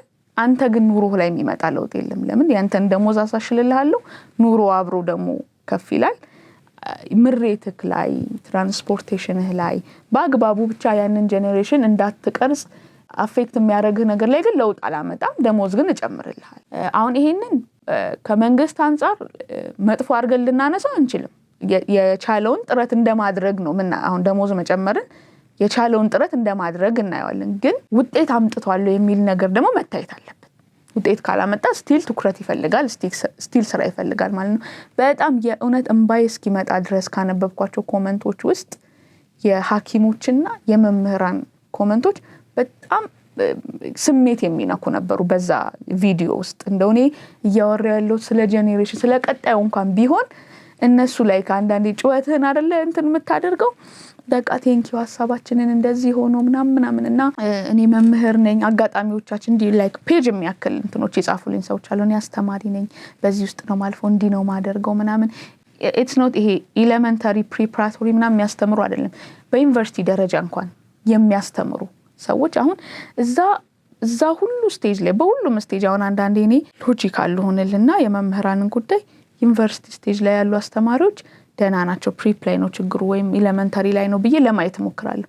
ኤቭሪዌር ነው መምህር የሚባል ታይትል ያለው ሰው ኢትዮጵያ ውስጥ ካገኘ ኤቭሪዋን ምሬት ውስጥ ነው። ኤቭሪዋን የሆነ አይነት ጥያቄ አለው። አሁን የግለሰብ ሳናደርገው የትውልድ ስናደርገው ጥያቄ ወይ ኤቭሪ ፕሮፌሽን ላይ የሚመጣውን ትውልድ እየቀረጸ ያለውን ዋናውን ፖይንት ሳትሰራበት ሌላው ነገር ላይ መስራት አትችልም። የኑሮ ጥያቄ አለው ኦፍ ኮርስ፣ የክብር ጥያቄ አለው ኦፍ ኮርስ። ይሄ እኔ በእድሜ ሁሉ ማስተዋውሰው ነው አክቹሊ አሁን በዚህኛው መንግስት ብቻ ሳይሆን ባለፈው ላይ መምህራን የሚገባቸውን ክብርም ፋይናንሻል ነገርም አላገኙም የሚል ጥያቄ ይነሳልና ኪ ፖይንት ነው ያስባለሁ። የፊንላንድን እንትን ያነሳውልን ያየሁት ምንድነው ብዬ ለማየት ስሞክር ከመምህራን ጋር በተያያዘ የሰሩት ስራ በትምህርትም ባላቸው በተለያየ ነገር እድገት እንዲያገኙ ውጤት የሰጣቸው ጉዳይ ነው። ስለዚህ መምህራን ላይ we have to ፎከስ ማድረግ አለብን። አሁን ቅድም ያነሳው ልጅ አንድ ሰው ነው እና ወቅታዊ ነው ልናነሳው እንደምንችል አስቤ ለማየት ሞክሬ ነበር። ወሪሲ አሁን የት እንዳለ ከሚዲያው ጠፍቷል፣ ብዙም የለም። አይ የሆነ የተዘረጋ ሲስተም ውስጥ ስትገባ እንጂ ብቻህን ተፍጨርጭር የሆነ የምታደርገው ነገር ከፕሮፌሽን ጋር እንትን ያደርግና የሆነ ቀን ይቆማል። ተቃውሞዎች መተውበት ነበር ለምሳሌ አይደለ ከትምህርቱ ኮንቴክስት የሚያወጣቸው እንትኖች ልክ አይደሉም ብሎ የዩኒቨርሲቲ አስተማሪዎች ሌሎች ተቋማት ተቃውሞም ሲያመጡ ነበር። ይሄ አሁን የግል ጥረት ነው፣ ሀገራዊ መልስ ሊሆን አይችልም። ለመምህራን ብለን ልናነሳው አንችልም ሲስተም ስላልሆነ። ከዛ ደግሞ መልስም ሆኖ ለሱም አልቀጠለም። የሆኑ የኑሮ ጥያቄዎችን መልሰው ሊሆን ይችላል እርግጠኛ ነኝ። አሁን ግን ወደ ሩቲኑ ይመለሳል። ለዚህ እንደ ሀገር የሆነ የምንዘረጋው ሲስተም ሲኖር ማሻሻያ ሲኖር ትኩረት ሲኖር እንጂ ፕሮፌሽን ላይ ያለውን ወይም መምህር የሆነውን እንትን ሶሻል ሚዲያን ተጠቅመህ ራስህን ወይም ኑሮህን ቀይር የሚል መልስ ልንሰጠው አንችልም። መንግስት አቴንሽን ሊሰጥበት ይገባል። አቴንሽን ሊሰጥበት የሚገባው ከዛ ሰውዬ ኑሮ አንፃር ብቻ አይደለም። የሚያደምጠን አካልኛን ከተረዳን እያልን ያለነው አንድ አስተማሪ ሰውዬ በጣም ኑሮ ሌክጀሪ መሆን አለበት አይደለም። ትውልዳችንን ይዞብናል። ኔክስት ጄኔሬሽን እሱ እጅ ላይ ነው። ለዚህ በትክክል ዕውቀት ፊድ መደረግ ካለበት አትሊስት የሆኑ ጥያቄዎቹ የተመለሱበት ቢያንስ ኢትዮጵያ ስለምትባል ሀገር ምሬት የማይሰማው መሆን አለበት ብዬ አስባለሁ። ነው አሁን ከዚህ ኮንቴክስት እንየው። ጀስት አራዳነት እንደየሁኔታው ሊለያይ ይችላል፣ እንደየቦታው ሊለያይ ይችላል። ሰንበዲ ማጨስ ለሱ አራዳነት ከሆነ አራዳነት ሊሆን ይችላል። መንፈሳዊ ቦታ መዋል አራዳነት ከሆነ አራዳነት ለሱ ያ ሊሆን ይችላል። እንደው ከዚህ ከጥያቄው አንፃር እናየውና መማር የፋራ አዋቂነት ደግሞ አራዳን ታዋቂነት ከዚህ አንፃር አገኘው ከሆነ አይ ቲንክ ሰንያው ሞዴሊንግ ላይ እንሄዳለን። ምሳሌነት ላይ አይደለም እንሄደው። አሁን በፊት የነበሩ የሆነ ሰፈር ውስጥ ይዳል ላይክ በጣም ድንጋይ ላይ የሚቀመጡ የሚያጨሱ የሚቅሙ ልክ አይደለም ብለን የምናስባቸው ነገሮች የሚያደርጉ አካባቢ ላይ የሚያድግ ልጅ ያ ነገር መጥፎ እንደሆነ አስቦ አይደለም የሚያድገው። ደም ሲያድግ እነዛን ነገሮች ጊዜው ደርሶ ሲያደርግ አሪፍ እንደሆነ አስቦ ያደርጋል። ሻል ያሉ አካባቢዎች ላይ የሚያድጉ ልጆች ደግሞ የሚማሩ የሚመረቁ ፕሮፐርሊ የሚያገቡ ትክክለኛ የምንላቸው ነገሮች የሚያደርጉ የሚያዩ ልጆች ደግሞ ያንን ነገር ለመድገም ሲጨረጨሩ እናያቸዋለን። ይሄ ምሳሌነት በጣም ፖይንቴ ነው። አሁን የዚህ ቪዲዮ ሐሳቤ ራሱ እሱ ነው፣ ምሳሌነትን እንትን ማድረግ። አሁንም ያነሳው ነገር ከዛ ጋር ይያያዛል። አሁን ትምህርት የፋራ ነው፣ አራድነት ታዋቂነት ነው የሚል ትውልድ ያፈራ ነው። ሞዴሊንግ ሰጠን ነው፣ ምሳሌነትን ሰጠን። ለምን መማር የፋራ ነው ለምን አለ? ሪዝን አለው እኮ አይደል? አላዋጣም ማለት ነው። ሲያየው አያዋጣም መማር ፋራነት ሆነበት። ከዛ ደግሞ መታወቅ by any means ቅድም እንዳልነው መታወቅ በኔጌቲቭ ወይም ደግሞ ምንም ኮስት ቢያስደርግ የትኛውንም ኮስት አውጥቼ አድርጌ ብታወቅ አራድነት ነው ብሎ አሰበ። ለምን ብለን ስናስብ ኑሮ ጋር እንመለሳለን። ቫልዩ ሲስተማችን ስለሆነ ለመሰለኛ የምንኖረው አፍሪካ ውስጥ ነው፣ የደሃ ሀገር ውስጥ ነው። አሁን ይሄንን ቶፒክ ያደጉ ሀገራት ላይ ይዘነው ብንሄድ ዕውቀት የሚባለው ነገር ፕሮፌሽን የሚባለው ነገር ከመብላት ከመጠጣት ከኑሮ ጋራ አይገናኙም። እነሱን ጥያቄያቸውን ስለመለሱ አያነጻጽሩብንም። ሲጀመር ሳቲስፋክሽን ሊያነሳልህ ይችላል። ማህበረሰብን በማገልገል ውስጥ አንድ ሰው አክሞ ሲጨርስ የሚሰማውን መንፈሳዊ እርካታ ሊነግርህ ይችላል። ብዙ ቫልዩ አለ። አሁን እኛ ሀገር ይዘነው ስንመጣ ግን አዋቂነት ፕሮፌሽናሊዝም የሚባለው ነገር ከኑሮ ጋር አለመገናኘት አይችልም። ታዋቂነትም አሁን ዝም ብለው ልጆቹ እነዚህ ታወቁ ምንላቸው ልጆች እየታወቁ እየተሸለሙ ዝም ብለው ቢሄዱ እኮ ሞዴሊንጉ በዚህ መጠን አሳሳቢ አይሆንም ነበር። at the same time critical case ነው ፋይናንሻል ነገር ለኛ ሀገር ፋይናንሻል ነገራቸውንም በጣም በሾርት ታይም ሲመልሱት ያያል። ስለዚህ እርድና የሚባለው አሪፍነት የሚባለው ማነጻጸሪያ እየመጣ ይመጣል። ከዛ አዋቂ የምትላቸው ሰዎች ሶሻል ሚዲያ ብዙ ላይ ተጠቀሙ ይችላል። ተጣቅመው አግኛቸው እስቲ ተማሪ ይሉሃል አይሉህም። እኔ አሁን ተምር ያለው ይሁሉ ነገር አለኝ ግን በመማሬ ተጸጽቻለሁ የሚል በጣም ከመቶ ምናምን በላይ ኮሜንት አይቻለሁ። ይሄንን የሚያነብ ትውልድ አለ። ኦኬ አልፎበትም ደርሶ አያዋጣም ፋርነት ነው ውጤቱ ላይ ደርሼ ተጸጽቻለሁ የሚለው ሰው አለ። ይሄንን ያነባል። ከዛ የሚያየው የኑሮ ደረጃ አለ እንዳልኩ ከገንዘብ ወይም ደግሞ ከኑሮ ደረጃ ጋር ነገሮቻችን ሁሉ እንድናነጻጽር የሚያደርግ ኢንቫይሮንመንት ውስጥ ነው ምንኖረው። አይ ኑሮክ ችግር የለው ምናምን ብለህ የምትለው የሆነ ሀገር ላይ ብትሄድ ማይሰሩ ሰዎች አሉ፣ ለገንዘብ ማይሰሩ ሰዎች አሉ፣ የሆነ ለቤት ወይም ለምግብ ለሆነ ነገር ከዛ ያልፋል። አሁን ግን የግድ ቫልዩ ሲስተም ሆኖ ይቀመጣል ፋይናንሻል ነገር ወይም የኑሮ ደረጃ ወይም ጥቃቅን ነገሮችን አለማሟላት። ስለዚህ ኦኬ 12ኛ ክፍል ድረስ ተማሪ ዩኒቨርሲቲ ገባ ደን ስፔሻላይዝ ለማድረግ ይሄ ሁሉ አመት አወጣ ሚዲያ ላይ ወጥቶ እኔ የምበላው ነገር የለኝም ይላል። አው ካምስ እንዴት ነው አንተ በሱ መንገድ ይሄዳለው ብለ ምሳሌ ይሆናል ይሰውይ ሊሆን ካይችል እንዴት እናስታርቀው ነው የኔ ጥያቄ። እንዴት እናስታርቀው ጥሩ ጥያቄ ነው። ግን አንዱ ምናስታርቅበት መንገድ ቅድም አንተ ያነሳህልን እንደነበረው ኑሯቸው ላይ የሆነ ነገር ማድረግ አለብን ሳቲስፋክሽን እንዲመጣ። ይሄ በአንድ ጀንበር የሚሆን ነገር እንዳልሆነ እረዳለሁ። በአንድ ጀንበር የሚሆን ነገር እንዳልሆነ እረዳለሁ። ቅድም ለዛ ነው ችግር መሆኑን መተማመን ነው የመጀመሪያው ነገር እምልህ። ችግር መሆኑን ለውጥ እንደሚያስፈልገው ከተማመንን አመትም ይፍጅ 2 አመት ይፍጅ 3 አመት ይፍጅ ለለውጥ እንነሳለን። እኔ አሁን አገራችን ደፋር መንግስት ነው ያላት ብዬ አምናለሁ ፐርሰናሊ። ዝም ብዬ እዚች ከተማ ላይ እንደሚኖር ሰው ለምሳሌ ኮሪደር ልማትን የሚሰሩ አንዳንድ ነገሮችን የአባይን ጉዳይ አሁን ከቴክኖሎጂ አንፃር የሚገነቡ ነገሮችን ሳይ የማይፈርሱ ነገሮች ሲፈርሱ ምናምን ሳይ ላመነበት ለውጥ ይመጣል ብሎ ላለበት ነገር ሪስክ የሚወስድ ደፋር መንግስት አለ ብዬ አስባለሁ። ስለዚህ ይሄ ጉዳይ አቴንሽን ይፈልጋል፣ ስራ ይፈልጋል ብሎ ካመነበት whatever it is ያደርገዋል ብዬ አስባለሁ። አሁን እኔ እናንተ መንግስት አይደለንም፣ ፖሊሲ ሜከር አይደለንም፣ እንትን ሲደመር እንትን ብለን መልሱን ባናስቀምጥ እንኳን ትኩረት ከተሰጠበት ግን ከቁጥጥር ውጪ ይሆናል ብዬ አላምን። ለምን ያመነበትን መለወጥ ይችላል ብሎ አሁን ያለው መንግስታችን መለወጥ አለብኝ ብሎ ላመነበት ጉዳይ ሪስክ ቴክ ያደረገ ይሄ ያደባባይ እንትን ነው አይደለ? ብዙ መንግስታት ያልደፈሩትን የሆነ ነገር ሲደፍር ሲያደርግ ምናን እያየን ነው። ስለዚህ አሁን ያስተማሪ ጥያቄ የሰነበተ ነው፣ በሌሎች መንግስታትም የነበረ ነው። ኦኬ why not በሌሎች መንግስታት ያልተሰሩ ኢንፍራስትራክቸሮች ከተሰሩ why not ይሄ ጥያቄ በዚህ መንግስት ለመልስ ያገኝ ይቻላል ማለት ነው ከታሰበበትና ከተፈለገ። ከዛ ደግሞ ከታዋቂነት አንፃር ደግሞ somehow የሆኑ መጠኖችና ልኮችን ማበጀትም ምንጭ ማጣራትም ያስፈልጋል። አንዳንዱ ነገር በምን መንገድ ነው ይሄ ነገር እየሆነ ያለው? አሁን እንዳልኩ እኔ ሄዶ ፐርሰናሊ ኑሮውን እየቀየረ ያለውን ሰው ያታክ ከማድረግ አንፃር ሳይሆን ግን ትውልድን ከሚያስብ ይሄ ሀፍት ምናልባት የጋራ ሊሆን ይችላል፣ ለተማረው ሰው የሚያስፈልግ ሊሆን ይችላል።